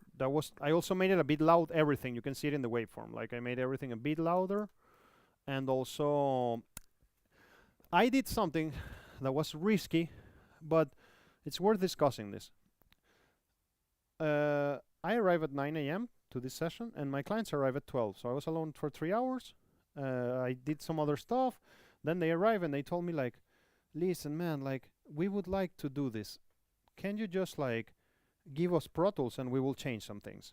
And I was like, I mean, I trust, we have a relationship with these guys. I mean, I like them, they're my friends. And I was like, I gave them all this sermon, you know. I was like, guys, listen, I opened some records of the past, and I showed them like the premixes that I sent to the client, and then I showed them the final result and how much the client destroyed my mixes, you know, and that I was afraid and that I didn't want to do this, that fuck, I'm so happy that I remember this. And I in that moment I thought something that I wanted to tell you as soon as I see you. Man, this is really important. The meaning of life is no. No, sorry. So funny. No, buy Bitcoin. That's the meaning of life. Man, when you're mixing something, it's not like it's only their song, you know, because if you fuck that mix, it's your reputation who's gonna suffer, not theirs. And I spent all my career kind of being very much like, yeah, it's your mix, don't worry, like, I mean, whatever. No, it's my work too. And if you fuck up my work, it's going to fuck me up. So I think there is a point there, you know. I don't know which one of you is going to have a mixing career. Maybe none of you. Okay, fine. If some of you have a mixing career, you need to start seeing this thing. It's kind of like, I mean, yeah, you need to start seeing them as a part of your portfolio, and they cannot fuck your mix up, and you need to fight for it. So I was trying to fight for it, and I gave them the sermon, and then they kept looking at me like, yeah, but we still want to grab Pro Tools and change everything. And I said, okay, guys, look, let's do this. I'll save version 0.30. If you lose 4 hours of your session, it's your money. Like, I don't care, you know. And I literally went to the live room, I made myself a bed, and I slept 2 hours while the guys were there mixing. I mean, and of course, I told them, please don't touch any frequencies. Please don't touch anything. You're only allowed to add reverbs and delays and balance. And to be honest with you, it really worked. It was great. It was great. So I'm contradicting things that I have told you in the past about not giving the pilot, like the joystick, to somebody who is not the pilot. But heck, I mean, my teacher of philosophy told me this cool idea many years ago, which is like the definition of an imbecile is the person who cannot change their opinion. So, I mean, I'm happy that I changed my mind with them and that I let them do that. And maybe that's why you feel that the guitar is too loud, because they were controlling those balances themselves, but the session was successful and they approved the mix and it's going to master. So, great. Now, okay, back to this. So, look. Okay, question quickly. Anybody is going to mix now, or are you going to watch the demonstration? Do you want to mix right now? Okay, gotcha. If you want to do it, go for it. I'm just going to put it on Canvas. I just don't like, I mean, because I'm streaming to YouTube, I don't like so much to share my whole private life with YouTube, so I'm just doing that for now. No, it's really trivial, bro. If it would be long, I would tell you no, but it's really trivial. All I need to do is this, and go down here, acoustic signals and microphones, where are we? It shouldn't be here, right? Like, it should be in another unit. Yeah, in the sound technologies and techniques. Yeah, so units, and I'll just put it here quickly. That's it. Multi-tracks for mixing. Ah, great. I remember how I made it now. So all I need to do is to go here, and yeah, multi-tracks for BSC. So just drop you here, my holiday at Gorky Park, and now it will appear in that folder that it's already there in Canvas. Yeah, great. So now you officially have access to it. Okay, so let me delete those tracks. Great. So for me, it all starts with the kick, and then I contradict everything I just said. Let me just load my inserts here, and then let me just load my I/O. Yeah, Sense, A and B, and I/O. Cool. So, drums. Root them. I'm gonna make a quick routing here now that I'm here. Let's just root this. I don't see an overhead. I guess that it got lost somewhere, or maybe it was not added, or... But I don't see an overheads here right now. So let me just send it to a new track. It's gonna be drums. And bass stays like that. These ones are the yellow ones. Like I told you, there are total outputs. These ones are the red ones. Oh, let me change this in OBS. Nobody cares to watch this. Yeah, it's quite trippy, right? The infinity. Okay, so these ones are red ones because they're drum stuff. And this one is an output to my summing mixer, so it's a yellow one. Same with guitars. And these vocals are gonna be all outputs, so everything is gonna be yellow here. And these are synths. So for me, the synths go here. And here are my drums. Okay, so, and I'm gonna route everything that is yellow. I'm gonna route it to a new track that is gonna be my router, right? Like I told you last week. And my router is gonna be green as hell. Greenish.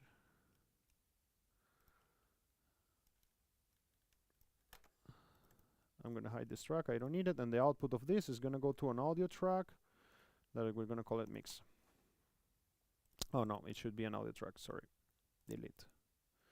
So let's just make a stereo audio track, call it mix, and input from this bus called mix, sorry. Okay, great. So now I got it all running, and there's no sound because I'm muted, and I want to start by the vocals. So I go here.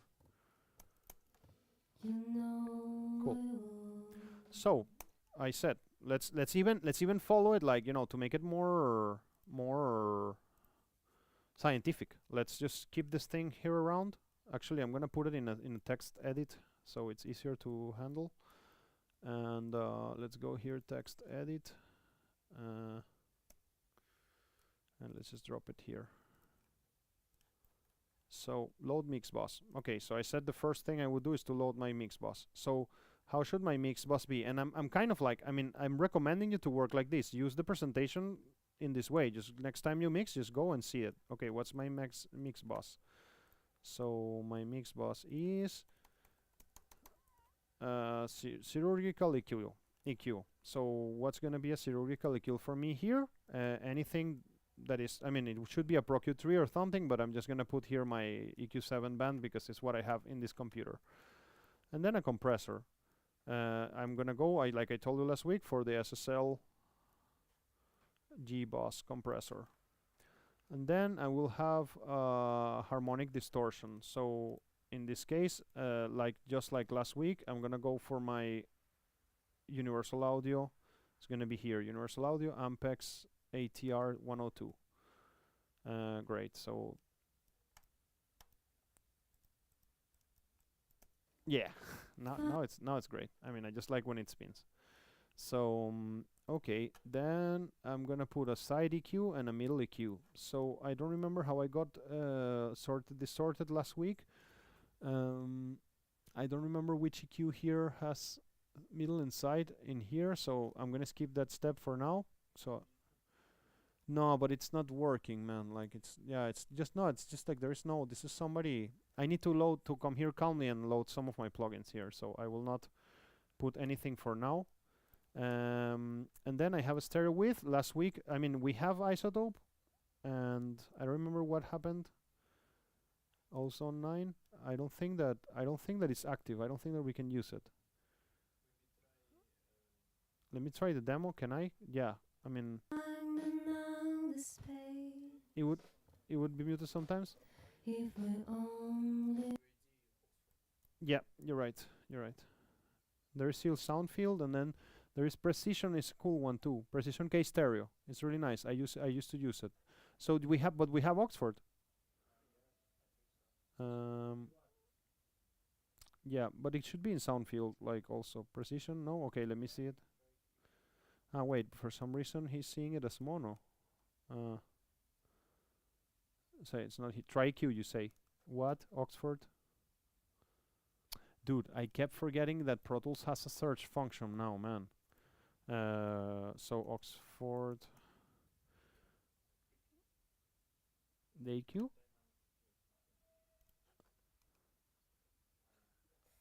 Wah wah wah.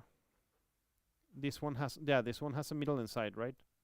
Yeah. Okay. I'm gonna skip the middle and side part, and I'm gonna go to sound field, and I'm gonna put here the K stereo. This is a ambience, or extending. Petty can really help us, by the way. He knows all the.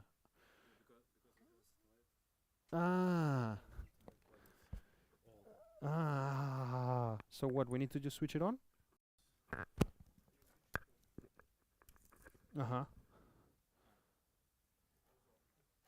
Cool, man. Now I understand. Okay, so okay. Meanwhile, let me see the control panel here. It's working now. Теперь работает, да? Now it's working. Let me see. So if I try to load here, whatever, anything. No, it's not authorized. We can see it later. Don't worry about it, bro. It's really not necessary right now. Okay, yeah, we'll do it later. So I'm gonna go back to the precision K stereo. Great. And then we had the tonal stereo EQ. So now I'm gonna do what I did. I think from now on I will do this forever. Instead of loading the Pro Q3, the PQ1. Look, there is this thing here called. This is the one I usually use, EQP1, and then there is this. I think it's called Pultec Pro. We have it, right? This one, yeah, and this one this is the mid-low range, and this is the high range. It's like two Pultecs in one. So what I did for that Второй этаж mix that I showed you before, I remember exactly the steps. It was like 700, deep, this is a cut.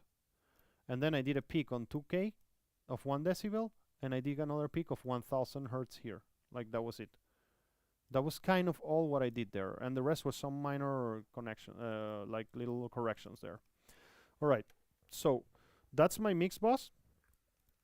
I left here a space for the middle and side, and then I will put a meter here. Let me see, what do I have here in the sound field? I think it's like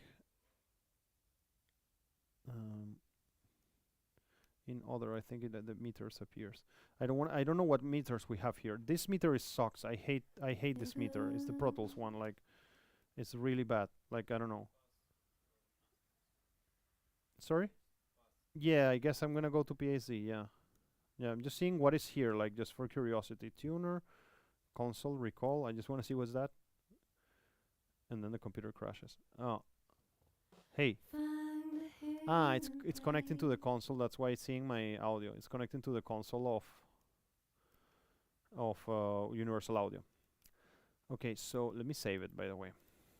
Okay, great. So let's go to waves and let's use the freaking search button and go PAZ. So meters, let's go grab the analyzer there. And okay, so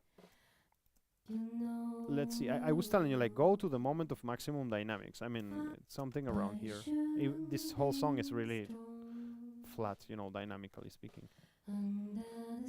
But here I have, like, I know the song myself, so I have two vocals here. Not a bad moment to analyze this. So I will work at this level where I am right now. I will work on gain line level. I mean, I'm gonna use the gain lines right now. I'm gonna select everything, and I'm gonna make a move here that is gonna push everything up, because I'm assuming, you see, that becomes useful. This thing that I have told you, that the sound engineer records and make his signature and leaves everything like in a pre-balance. You remember I told you this on Fridays, on a lecture on Fridays, that we want the sound engineer, when that recording is done, to sort of like put his signature, so everything is already pre-mixed there, or not pre-mixed but balanced. And that allows you to do something like this. I'm selecting all the tracks and I'm gonna pull the gain line of everything up, and everything is gonna be relative to each other, okay, already. And then I save time, because I am assuming that the engineer did that, but well, whatever. Whether he did that or not, that's another story. I'm gonna get rid of this super boost that I did here just for comfort, and then I'll do it again. So now let's see, how much am I gonna boost that? Let's go to that moment where I was.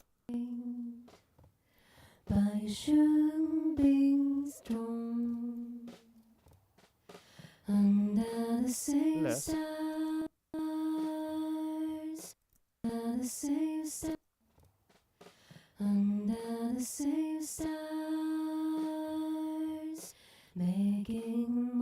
Yeah, I'm kind of like trying to hit like a heavy, the heaviest moment of the song, trying to arrive here in between the minus 21 and 24. Could be less a bit. This could be lesser a bit.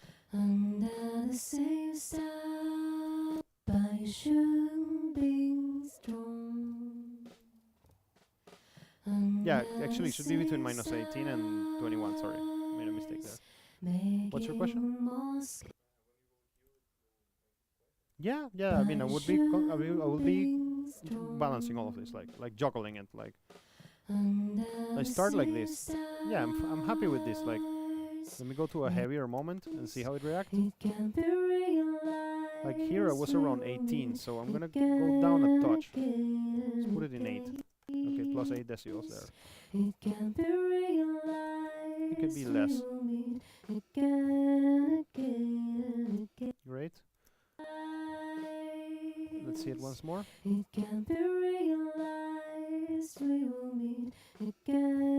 Okay, that's great. That's a good place to be. So now let's see it with vacuum vocals quickly, just for curiosity. I'm gonna add the vacuum vocals now.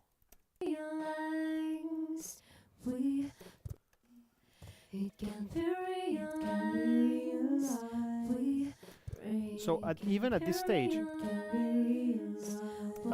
I would already, I mean, I start getting the ideas, and I just don't save this for later. I'm just gonna go and pan this right. These ones are gonna be a bit left. Why not? You can think, no man, it's a live performance. All right, let's mix it like a live performance, okay? Like, I mean, you understand what I mean? I was making this dynamic panning, and then it's like, no, it's a dynamic okay, fine, it's a live performance. So I would think, where was the singer? I remember the situation. I was the drummer, singer was in the center, Veronica was here on the right, so from the perspective of the public, the vocals are gonna be a bit to the left. So the vacuum vocals, sorry. So let's pan them right away, you know. Why? Because you want to administer the energy. You don't want the backing vocals and the lead vocals to be competing for the center all the time. So I already panned it right from now.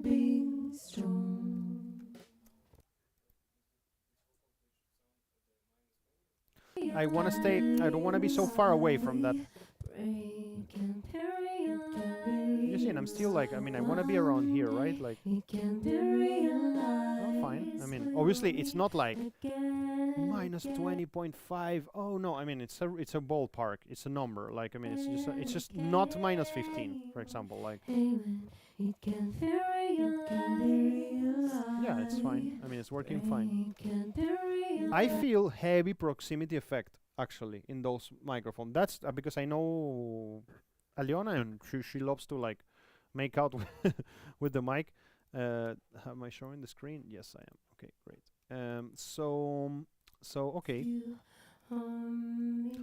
So let's go and let's clean those vocals right a bit, you know. So I'm gonna go for my, I mean, just for the sake of simplicity, I mean, for me that's obviously around here, 250. One day it can be realized we will meet again. So let's cut.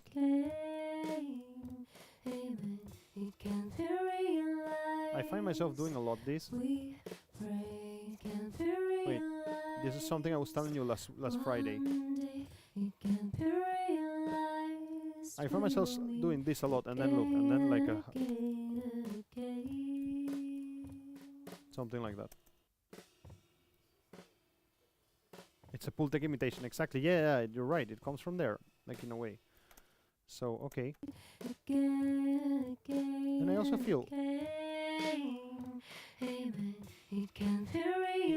that it needs more edge. Yes. And then I can open this a bit more. Let me see how it works.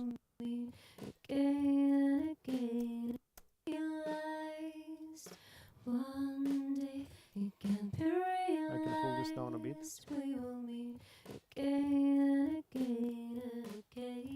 Great. Okay, so nowadays, I mean, I'm gonna tell you one of my favorite things to do, and that's not in the presentation.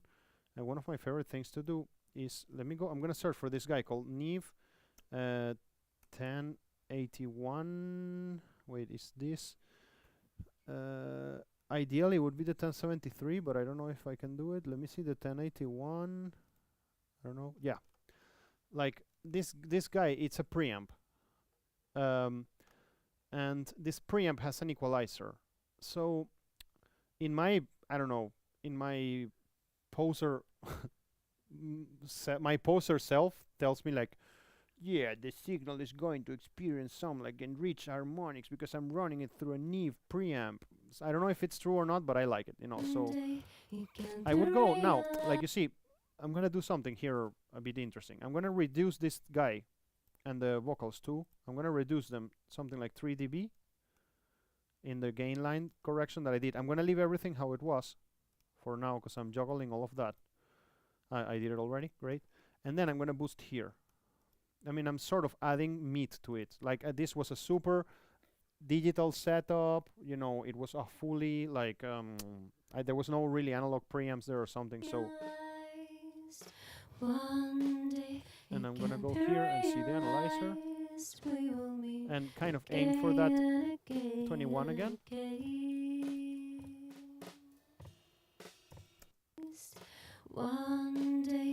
Go to the end.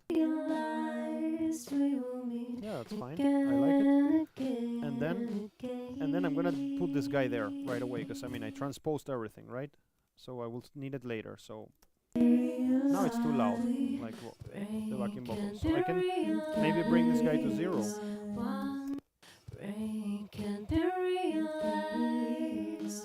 Now, okay, we're not done with that EQ. And actually, you see my principle of clean EQ and then dirty EQ or colored EQ, that's what is going on here. This is a super colored EQ. Now I want to kind of even gain a bit more bite from these vocals. So I'm gonna search, I'm gonna go around 2700 and boost it. Look at this.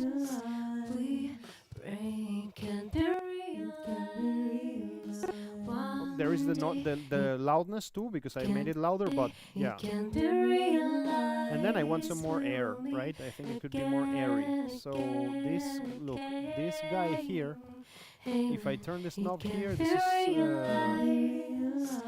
no, 1200, 9000. This is a shelf, a high shelf. We will meet again, again, again, again, again. It can't be Oh no, it only goes to 3000 here. So I need to go to 9000 here, and I need to make my 3 kilohertz boost here, where what I was doing before, because I need to. That's air. It can be realized.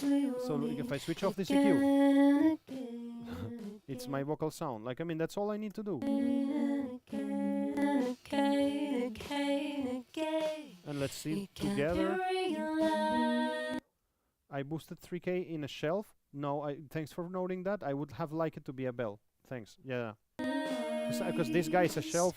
I mean, I can even pull it from 7. Okay.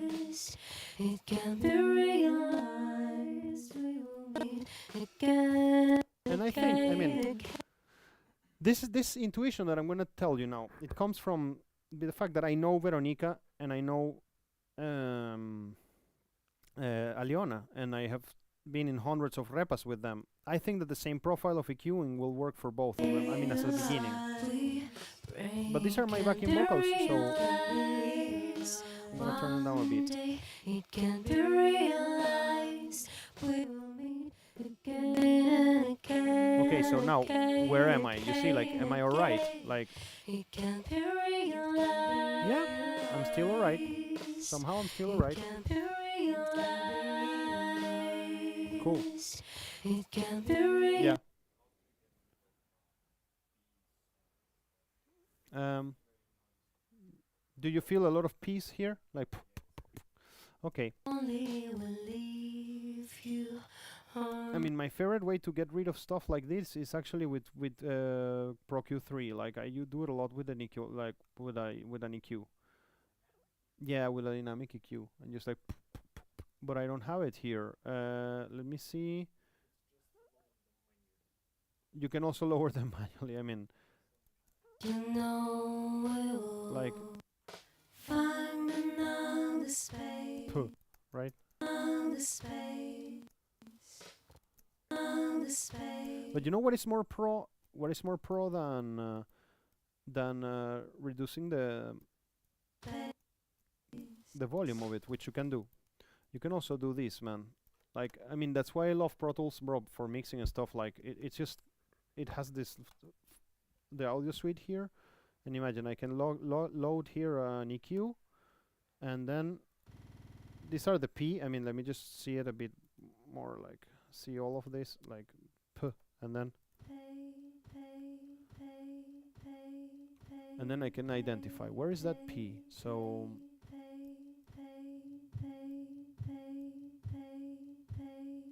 and then, nice song. And you see, like, I got rid of the P, right? And then I can render that. And so he just, that's it, like. Find another space. Then maybe I need to turn it up a bit. And I fix the P like that. Like, that's the manual way. Find another space. Better? And then that would be the annoying way. I mean, because I don't have any. Find a hidden place. But the good thing is that now it's not so slow, because you see, I can just go here and just re-render this. Oh, I closed it. Genius. I mean, if I would have left it on, if I wouldn't have closed it, like now. Nice song. And I can just go. Okay, don't close it. Render. And just leave it around here. And then I mean, I guess that I don't have to demonstrate it all, but you get the point. I would get that's my favorite way. If I have time. Making more scars. so special. We Special, right? Like so special. it's kind of like in this little bulb here, etc. I mean, this is the last one I will do. But the cool thing about this function in Pro Tools is that you leave this guy there open, and then he's your rendering EQ for this, and then you just render them all. So special we can be.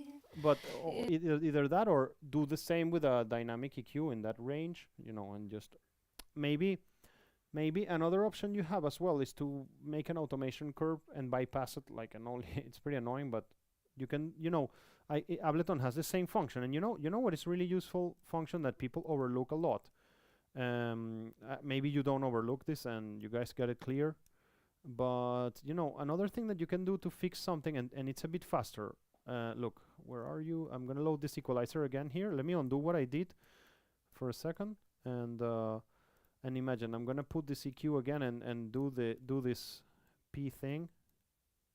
Oh, this P thing again, because I mean, maybe I just really don't want that process to happen while I am in other parts of the song. So what I want to say is that equalization writing is really important here. Like I can just go, automatization writing. I can just go like, You know we'll just be alert. find another space. So I just wrote equalization there. I just wrote automation there. Yeah. I did the opposite, right? No. So why is he not loading my? Yeah. We went through this last week. This is a glitch. Yeah, and I need to make it inactive and make active again. I think it's a glitch. You get my point, right? I'm not gonna do it. You get the point. I mean, automate. That's another way. So it's more clean. Okay, cool. Be together. So we'll I think I have a nice overall setup there. And here now I have a prediction. My prediction is that when I start compressing this, it's going to start getting way harsher. So I'm gonna undo a little bit this that I did on the 9K and a little bit this what I did on the 3K, because I'm sure. And then I'm gonna go for my favorite guy, the distressor. So Universal Audio, Empirical Labs, distressor. Yes, we have it. So It can be realized. a classic distressor compression, I would say, setup for this. It's really sounds boring, but it's kind of like start in the center for vocals is a really good place to start. We break And let's see, I was telling you something like, hey, let's compress all the way around like 3 decibels maximum. So imperialized. One day it can be realized. We will meet again. let me mute this and look at my levels for a second. Amen. It can be realized. Okay, so you see, I'm going way too much. And that's what I did there. I mean, I went and I checked out the meter back. That's the most important thing that you need to do. Like, that's what you don't usually do. And that's why you end up with a mess later. I mean, if you're really strict about this, then it would all work. So I kind of didn't want it to pass 18. Like, that's the best way to put it. Beat less. And then, because I'm using the same profile for both, you can just copy this distressor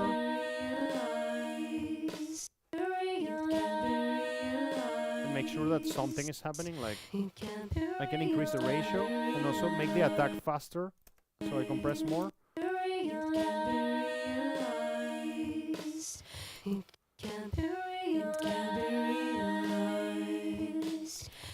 It can be realized. Great. We'll meet again. And well, I mean, right away, I mean, that's kind of what I need to do on the vocals. And right away, I will just load a reverb, like right away. So I'm gonna go for reverb. It's a simple one, and I'm gonna just. We're in a live situation, so let me try this ambient. Can be realized. We'll meet again. I wanted maybe a bit of pre-delay. It can be realized. Yeah, no, and I want it to be like that. Ah, you're talking about like a reverb to the whole mix? And I have them wet and dry, so why not? I mean, it's the same, you see? That's as long as I have it wet and dry, I will avoid doing that. Yes. It's just easier on me. Like, yeah, I think that for a live performance that was in a park, you know, it's not in a concert or something. This is a good reverb. What Aliona wants is this, like, because I know her, like, she loves this kind of stuff. I know it's really hard to work with her, man. She's super picky with everything. Okay, so obviously high frequency cut, low pass filter. So I want to cut, I always get confused with this guy. I want to cut low end from the delay. Huh? You see, isn't it confusing? It's like low pass filter, yeah. Sorry, and it's not confusing. So what, if I do this, I would be cutting from 200. So I'm gonna cut from, I would say, from 700. Okay.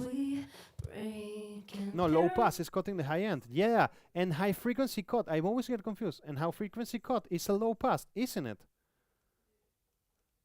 Isn't it confusing? I mean, I always got confused with this plugin, and I'm sure that it's my mistake. It's not there. I mean, I don't think that high frequency cut. So I mean, I'm cutting the high frequencies, and I'm letting the low end pass, which is a high end frequency cut.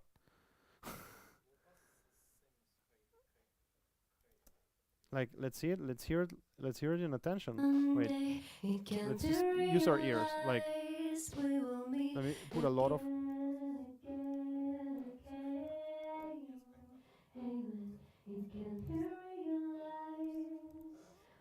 You're right. You're right. In that case. No, but there I'm cutting. I'm cutting the high end there, obviously, as it says. Let me see off. That's so stupid. I don't understand this. There is no option to cut the lows here. You're right. So let's follow in that case, or let's change our reverb just to be annoying. I like here I mean, in the if we have the watts. I want to try this pure plate. Do we have it? Yeah, great. Yeah, Aliona will like this. So bass, and I have a low end cut, so I can choose the frequency. Great. And the reverb time, just less. Oh, nice. I have never used this plugin. Nice. Yeah, I love it. Now I'll be low. Good. Okay. And yeah, it's great. Now, yeah, I don't want it to be wet solo. Oh, it's nice. You can pan the. Oh, she doesn't let me. I don't. Maybe it's because it's a mono track. Yeah. Yeah, you see, I really don't want that. I can cut a bit of the high end too. Oh no, maybe not.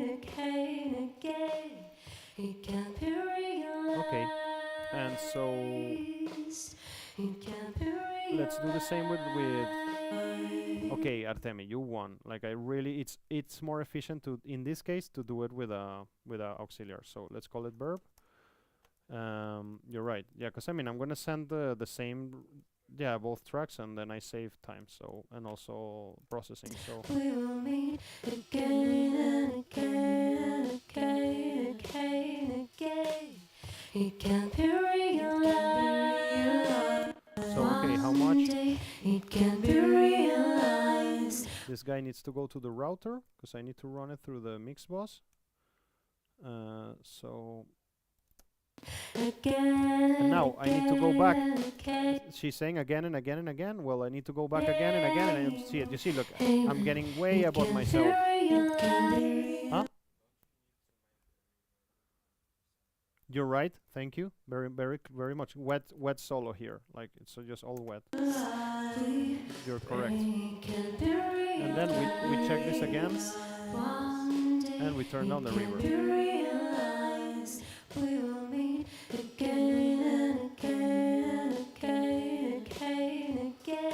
That's great. It can be realized. Vocals are done. I mean, roughly, vocals are done. So our next step will be to add a guitar, right? So let's see.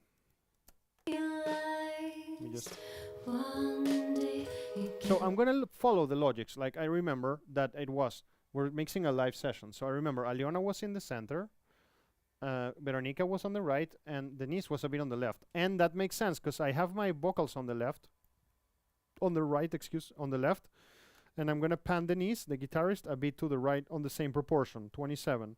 And to balance this out, because Veronica was playing the keyboards, I have the keyboards here, is this tracks that are a bit pipettes, how it was recorded. So I'm gonna put the keywords where Veronica is, 27 to the left.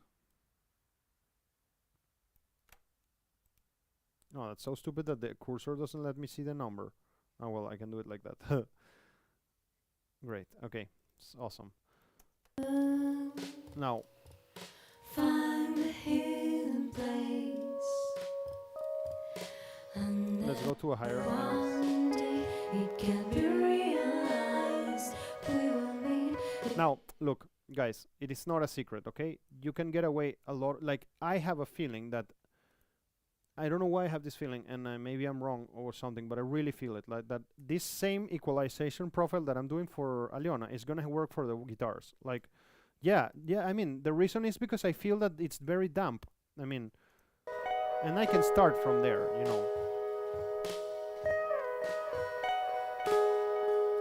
Yeah, I really feel it, like, but I mean, I need to cut the low end, and it's gonna be here, like, there are very similar frequencies. It can be realized.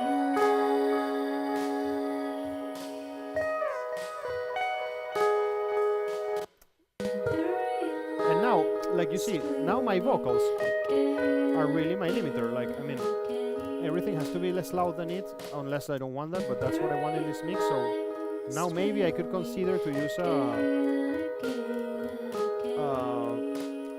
volume fader. Maybe I'll find myself like around here.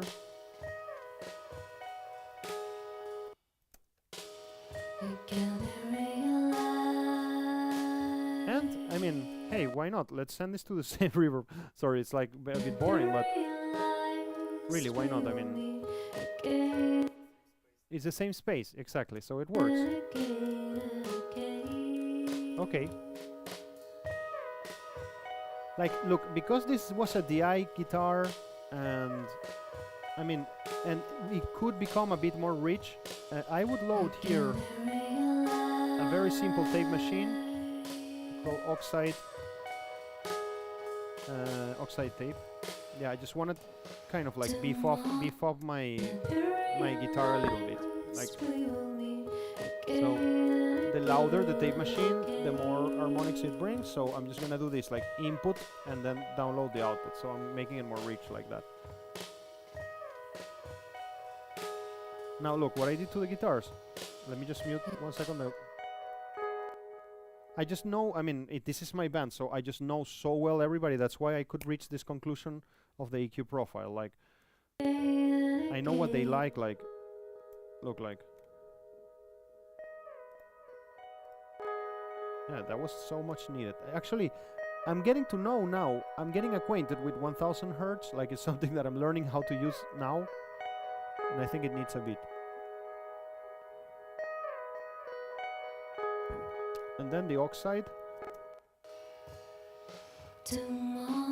Let's see what the Oxide is doing. Hey, come on.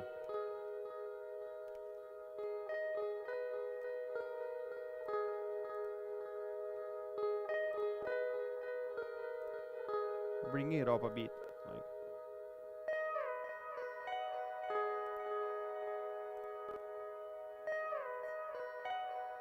Yeah, also the mid-low range. Yeah, there it is. So, nice. And now let's see, let's open this. And check out the balance. I mean, my favorite way to do balance, it's just, I don't know, I become complicated with automation. Like, it's like this actually, like. Just to decide that here. Let's see what's going on here. Lies, we will meet again, again. Now, in retrospective, I mean, I'm hearing something here that I think I need to expand the Q of this, and actually to pull this a little bit lower. Like for some reason, I got that intuition. It came to my mind. I'm gonna do the same for Veronica. I'm gonna leave it for the guitars like this. I think we're okay with that.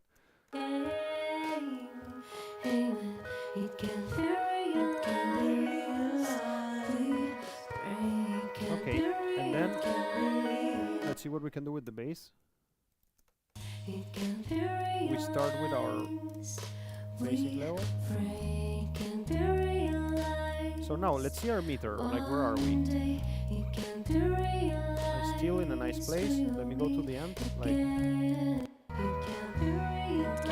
fine. Everything in the right place. Let me hear this in solo 1 second. I'm gonna bring this to help me.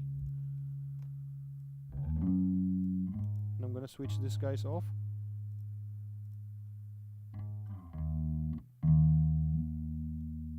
Look, I will go after this. I will let this go, switch on this, and no, and go like. I think he needs more bite. Wait, am I in the right one? It happens to me a lot that later I read here like guitars, and I'm like shit, and I destroyed all my EQ. That's what I wanted. I wanted to grab some of the strings. I want that wood sound, like I'm looking for it, and then I can just make a high-end cut, and I can even expand this cube further. Oh shit. Expand this EQ further. Now, I'm gonna drop the Neve 1081 there too, but I'm gonna bypass this EQ.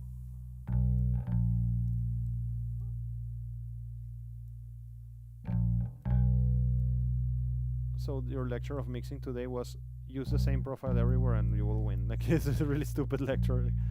And yeah, I want to switch off these EQs. I'm interested in the, yeah, but I mean what you're seeing is really how I work a lot, because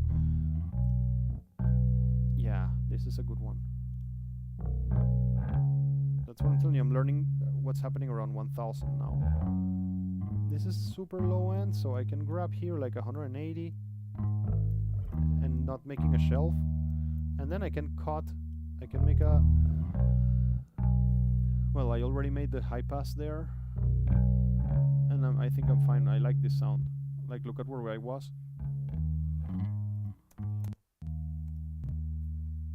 And then I'll load. Like, let's do it. Let's compress it. Let's do this exercise for you guys to learn a bit. Like, I mean, about compression. I think it would be an interesting one. It's like if I go here and I load 2 distressors. Like distressor. Yeah, mono. I'm gonna load 2 distressors. And so I'm gonna grab this guy.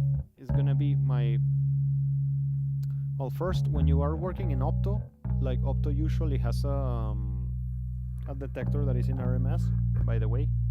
Let me fact check myself. It's true? Yeah, great. Yeah. So wait, I don't know, but yeah, I think that it's true. Yeah, I believe Artemi and I believe in myself. So let's just do it. So now I'm already in some sort of RMS. What's the name? Detector, but I'm gonna flip them. I'm gonna put first the distressor that is gonna take care of the peaks. I mean, this is not necessary now, but I'm demonstrating that technique. I'll run a beat later, okay? Just so we can complete at least the first picture of the song. So I want a fast attack, and I want the release to follow the rhythm of the song. So it should be a bit faster. Like, look. What?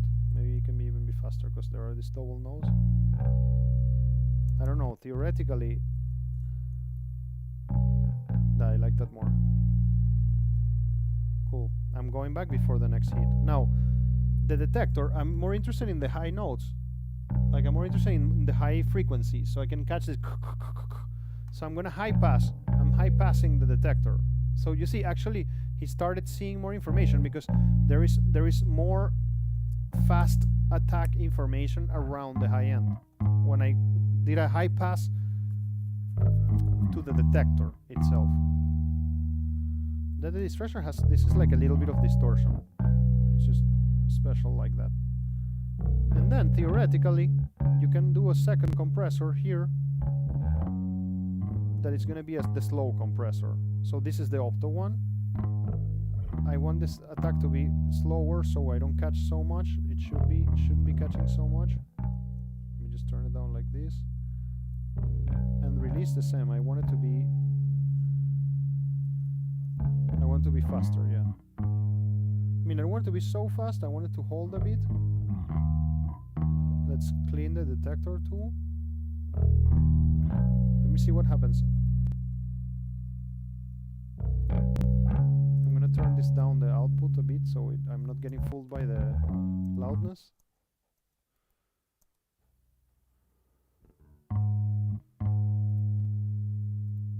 That's good. And the second one is more the long one. Let me make the attack a bit faster.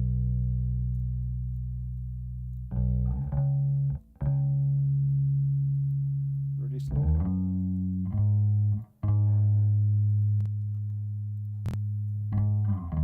So what do I got now? It's so amazing how it happens that when I put that EQ and I heard it through the Neve EQ, I was like, sounds so great. And then you do a couple of more moods and it's like, fuck, why did I thought that it was sounding great before? So we have control and thickness.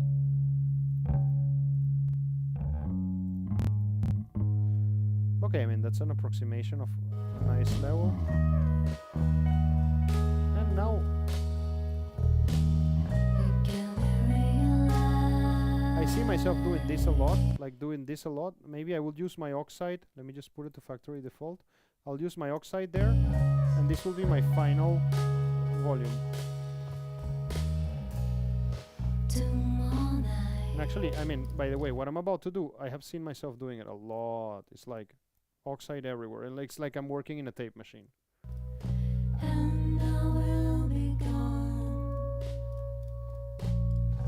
Now balance. Okay, let's see. The bass maybe is too loud. Let's see. Right?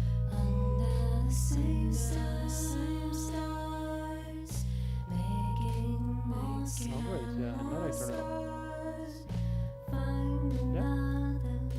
Yeah. Okay, let's quickly do the kick. Like now I go to the kick. Actually, I was telling you, now we switch on the mix bus. Now I have this track that I forgot about. I mean, please don't get angry with me, but yeah, this has this issue. This track, it was badly recorded, so exactly, it's special. Yeah, this is not good. Let me see this.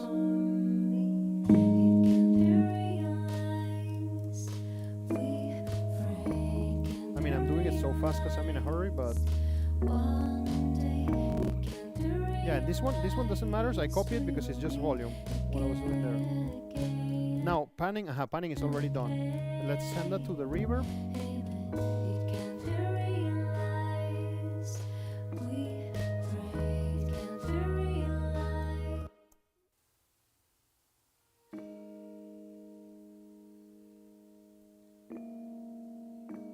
I think that the guitars could be a bit louder in the intro, so I'm just gonna do this. Okay, now I have all of this, and now I will switch on my mix bus. I'm gonna, because I'm running out of time, I'm gonna do it with presets just quickly. Like, okay, I'm gonna take here like there is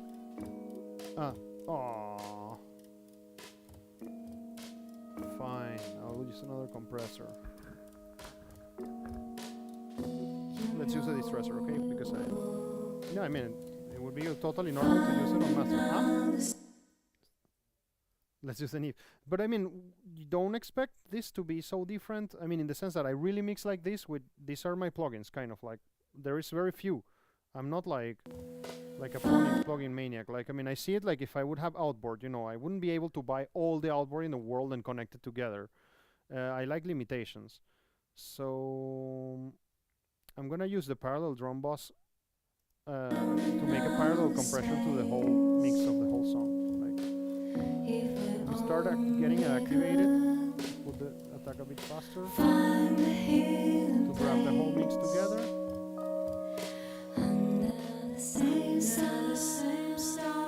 Notice that I'm checking the level before and after compression to make sure that I'm not just boosting gain.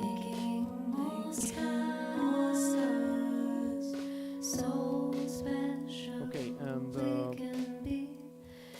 then I can just like see. Okay, I use this. No. Let me see if the Struder is there. I mean, we will get this sorted out. If the Struder is here, I'm saved. Yes, great. So, I mean, I use this a lot. It's like just like I did before. I mean, I would gain more harmonics. Now I need to be very careful here because I'm starting to use it. I was telling you that I was going to be hitting around 17, like above 18 now. And this guy, I'm going to get rid of the noise. That's good. This has an equalizer, it's very useful. I use it a lot.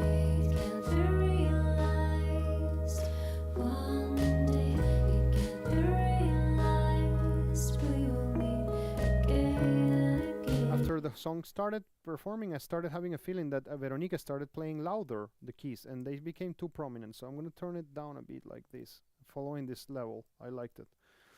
Great. So now what do we got here?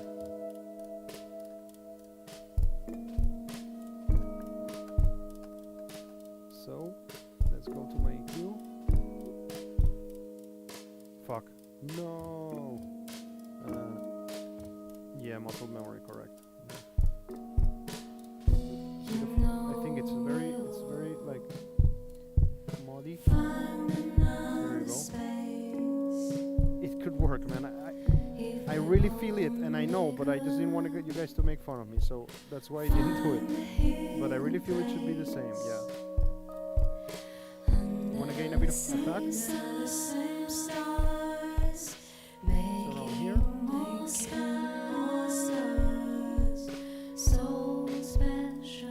Yeah, that's not bad. Maybe this guy could be a bit lower and open the Q a bit. Yeah, that's cool. So I'll have a distressor here.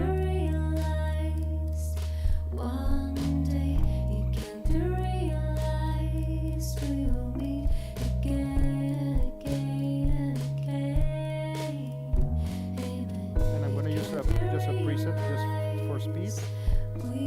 Like, I don't want a big kick there. Kick blender.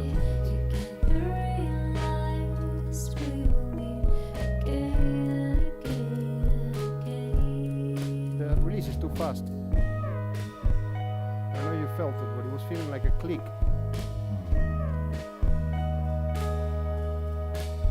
Let's put it in parallel.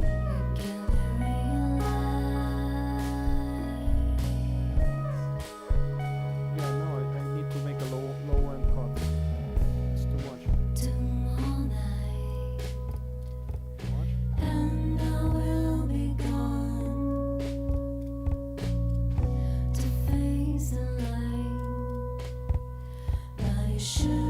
Let's have a look at our meter now in the master.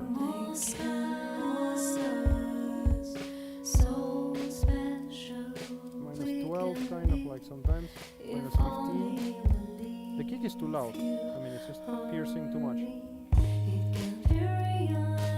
Huh? Yeah, it's too much. This one. You meant that?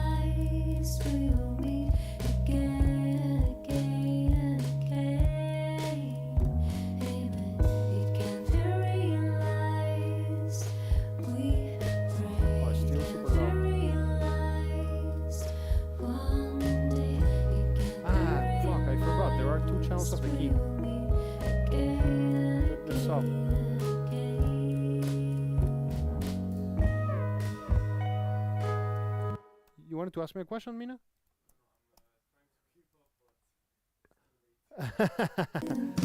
Yeah, because I'm moving a bit faster. Yeah. So The same stars, making more stars. So huh? Yeah. Yeah, of course. special Of course. we can be. Let me If triple check that it's only running. Yeah, it's running. feel harmony, it can be That sounds great. realized. We afraid can be realized. Yeah, I should check phase. Thanks. And I really forgot, to be honest with you. So I think that this thing has very little spiel with each other, so it wouldn't be such an issue. But let's see. We can see it here. Thanks for reminding me. We can see here. I mean, no, you see? No. Like minus plus. I mean, there is a latency between them. Let's just reverse phase the kick.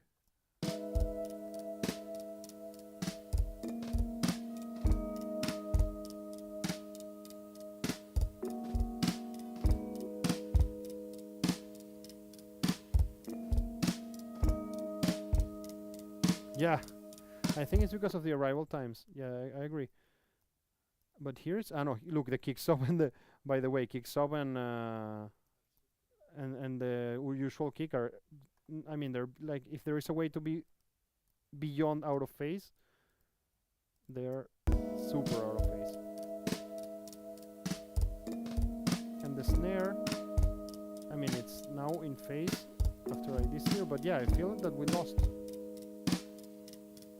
I think it's negligible, and I don't want to get entangled in it.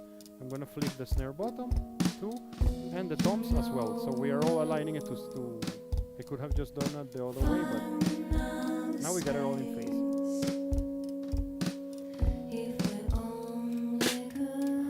That's the snare bottom. Let me see what happens if I reverse this. It's weird. It's better without it.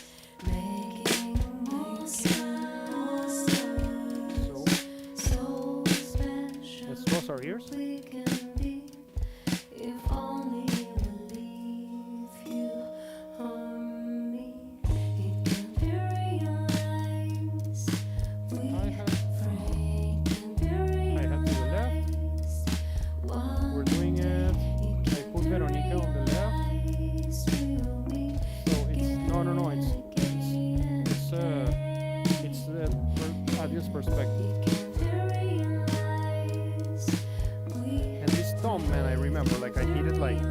I think I hear it 3 times in the song, so let's just clear this. Boom.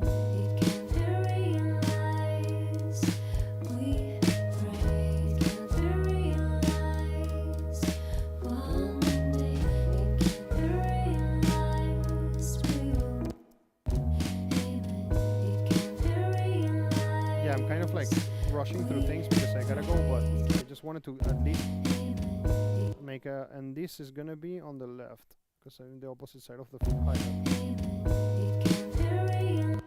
This thing needs to be pulled up.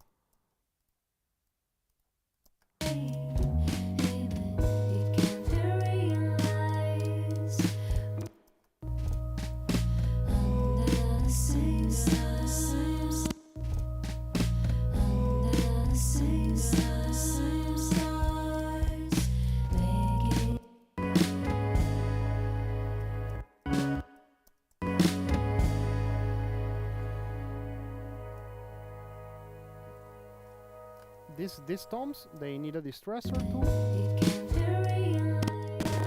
And this distressor, I mean, there is a. I'm gonna just go for a preset again. I'm almost done here. I mean, I'm gonna stop in 1 second. There's just one move that I want to show you, and that's it. I'm just looking for toms. Like, if you see them, let me know. Just quickly, parallel drum boss. Pianos, let's tell it. I think I have seen no tom. Oh, we cannot use it on toms because it's not in the presets.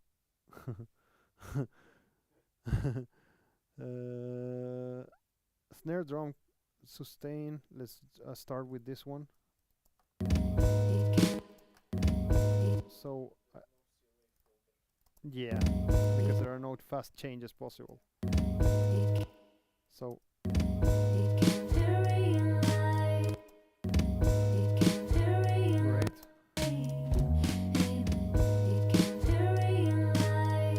And now, I mean, the final sort of move would be, in this case, this is a super acoustic recording. So I wanna bring the Pultec there. I mean, not the same settings, but just that plugin. And actually, I haven't touched anything with it, so might as well just do my work here. I mean, I'm working in the router now.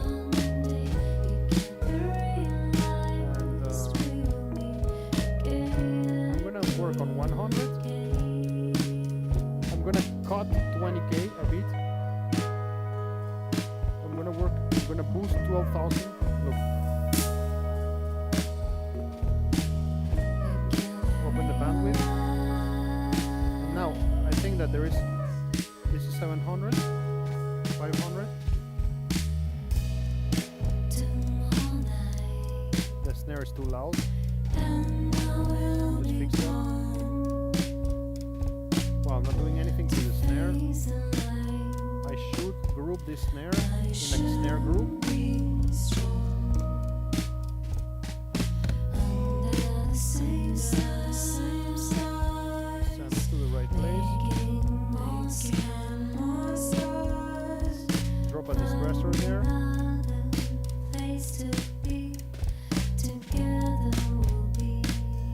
If I want to do it so heavy, I could just make it in parallel.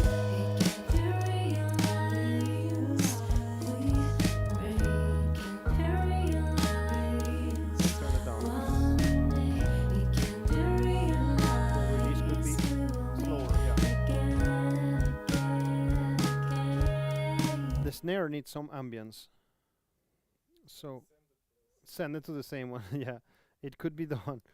I'm just gonna, for the sake of it, gonna go here, reverb, and load Reverb. Reverb is cool too. I use it sometime. Yeah, and let's just load here. Like, is there a plate or something, like a snare plate? This is by person. Eddie Kramer, female vocal. Okay, big room, small drums. Small room drums, snare verb, just quickly, like just to load something.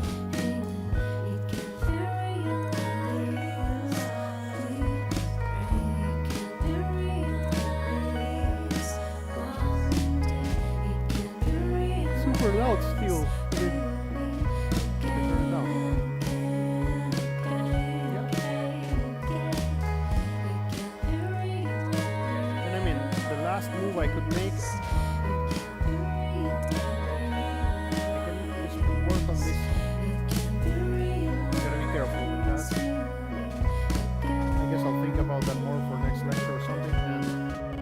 And I could add a distressor here and just run the drums parallel and do a parallel compression to the drums, just like all of that. Yeah, like that's nice. So okay, I mean, summary of the work. Let's do a summary of the work. So this was the original material.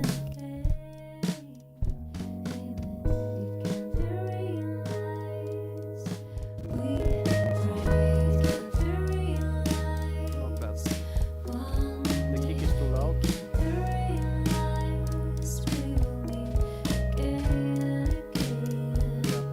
Yeah, but I also feel that we can turn it down a bit. The whole kick.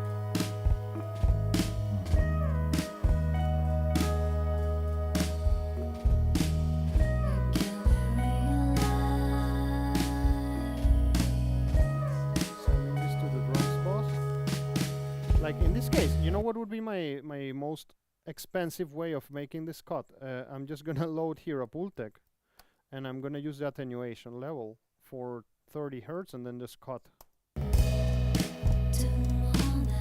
That's the total kick. That's what I wanted. Ah, thank you, man. Thank you. Sorry. Good job, thanks.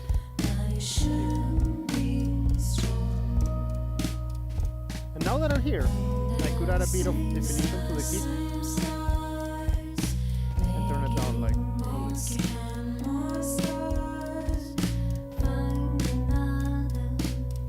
I mean, for a quick mix down, I mean, you see that the main thing is kind of discipline. Like, and I'm super undisciplined person in life, but it seems like it's kind of important here. Then, I mean, obviously, sounds like a Venezuelan speaking in Russian, right? Поехали! My favorite function of Pro Tools, by the way. Okay, so I just want to, I mean, I want to show you what I'm going to do here because it's really important part of the process, obviously. So, I mean, let's cut what we don't need. Our song starts here, so, I mean, then let's make a little bit of a cleanup here quickly. It's going to be a second. Like, Aliona starts here, like, I don't need all this Aliona until here. And hi-hat, I mean, could live without it. I mean, I tend to clean things that I really don't need, but I'm playing some cymbals, so whatever. This cut that I did on the low end, I think it could be more and open the bandwidth more. It could be the room too. You see, like, it's a great case to see when the room is fucking you up. Most likely it's the room. And then I will go here, really important. This is really important to me, what I'm gonna do. I will make a marker here, start, make a marker, go to identify the end.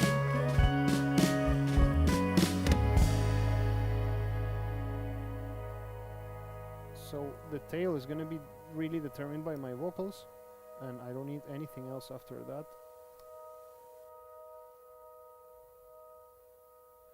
This guy, this synth that I was there making noise, I would clean it with RX, with isotope ID RX, if I would have it.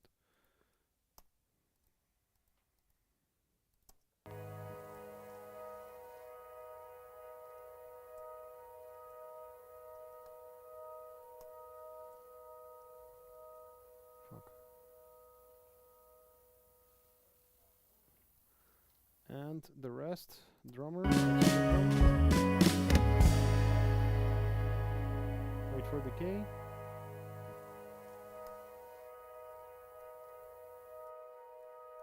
Make a drum group to make this quicker.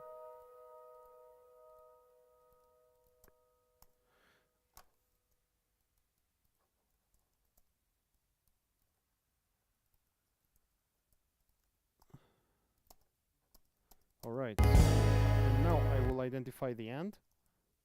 Very much end. Much end, whoa. So, markers, end, and end, and then now I record my mix. So,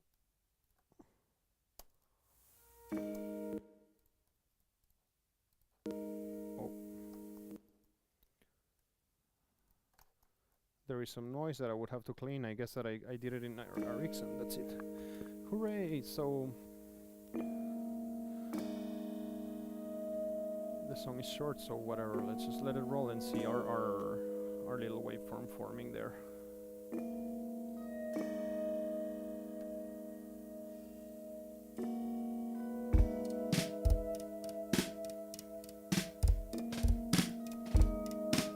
I think that, you see, like, looking at all of this, now, looking at all of this, I'm happy that I didn't stop the lecture there. Like, looking at all of this stuff should be louder, everything. Like, I mean, I did my job diligently, I was disciplined, so now I have a reward, you know. And my reward is that I can turn this guy up. Let's see our meter. So, how far? I mean, in the past, I would have leave it there. Nowadays, I'm working kind of like this. Okay, I got some clips.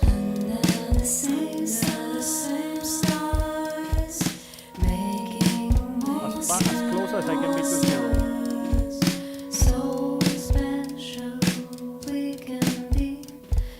You know what's funny? I'm gonna get a copyright strike on YouTube from my own band.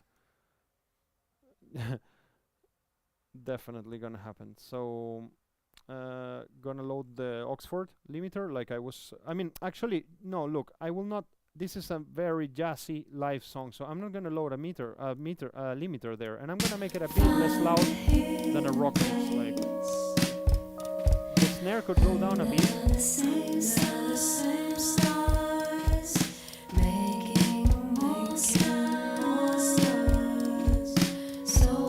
And I think we could have more reverb in general.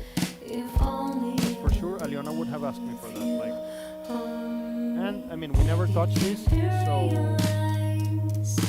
let's increase the side gain a bit. Wait.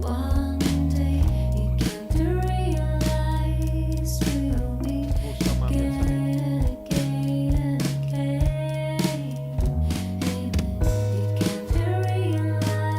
Still think that the snare is too loud.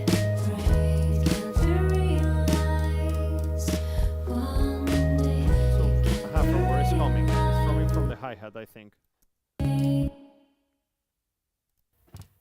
Yeah, I think it's coming from the hi-hat. And actually, I don't play the hi-hat in this song really at all. I'm hitting. I think I hit it like once or something. I'm using Powder key, so I'm gonna turn this down a bit. Now up this snare a touch. So let's compare with what I had done before. This is the master version. I like what I did now better. I like it better than before. It's super over-processed. It's over-processed, you see? It's another philosophy. Like, and now it's more natural. It's louder and stuff, but it's super over-processed. I think I could add a bit more high-end to the whole thing, like, and that's it. Cut a bit 100, and that's it. For now, that's it. Record. Great. So I mean, we also saw how much a person can grow in a year. Like, I mean, that previous work, I was happy with it, and now I hate it. So, thanks. That's it.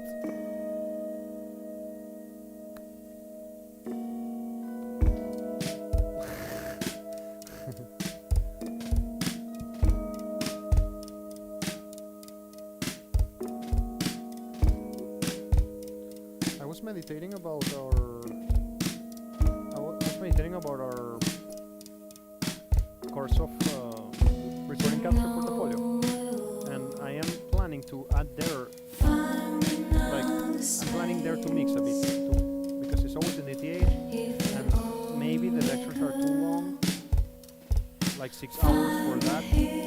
So when I feel it, sometimes it will not take away time from our mixing course. It will be just extra. Because we have it there in DTH, and we can hear the speakers well and stuff. By the way, what are you guys gonna record this weekend? Do you have an idea or not? This Friday, sorry. Violin? I mean, in a kind of like, we were talking, I mean, I'm really happy that you guys do this. I don't think it's a bad waste of your time. Go for it, go for it. Okay, great. So you're gonna do a violin recording. So I will instruct Anton to give you like a bit of a lecture of how he understands how to record violin, just thoughts. And I will finish my session at 2 p.m. and I will be with you sort of like at 3 or something, like an hour after. So I'll be with you in the last hour and a half. And Anton will just be there facilitating this. If you think about something else to record, because I think 6 hours to do the violin is too much. So I don't know, if somebody needs some guitars to be recorded for a song, like think about it, you know. It's important that you bring some, or maybe if you want to record some vocals for one of your songs, like the idea is to do a practice, so it doesn't have to be just that. So I would suggest you to have a plan B in case you finish the violin. Yeah, I mean, we can mix when I arrive later. We can finish this song when I arrive later. Like, that would be a nice thing to do. I mean, we hear this in the speaker when I arrive. And then we make the final tweaks and we render it. I mean, mastering of it. But I mean, there would be, I want to save mastering a bit for later, because there will be a whole module of mastering. Like, yeah. We will do it. So I will bring this project with me and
And this thing of like, I mean, what you saw me of putting the end and the beginning and making this, I mean, that's a really important, it's super stupid, but that's a really important step for me. It's kind of like, means that I'm ready to export it, and so let's make an export of this.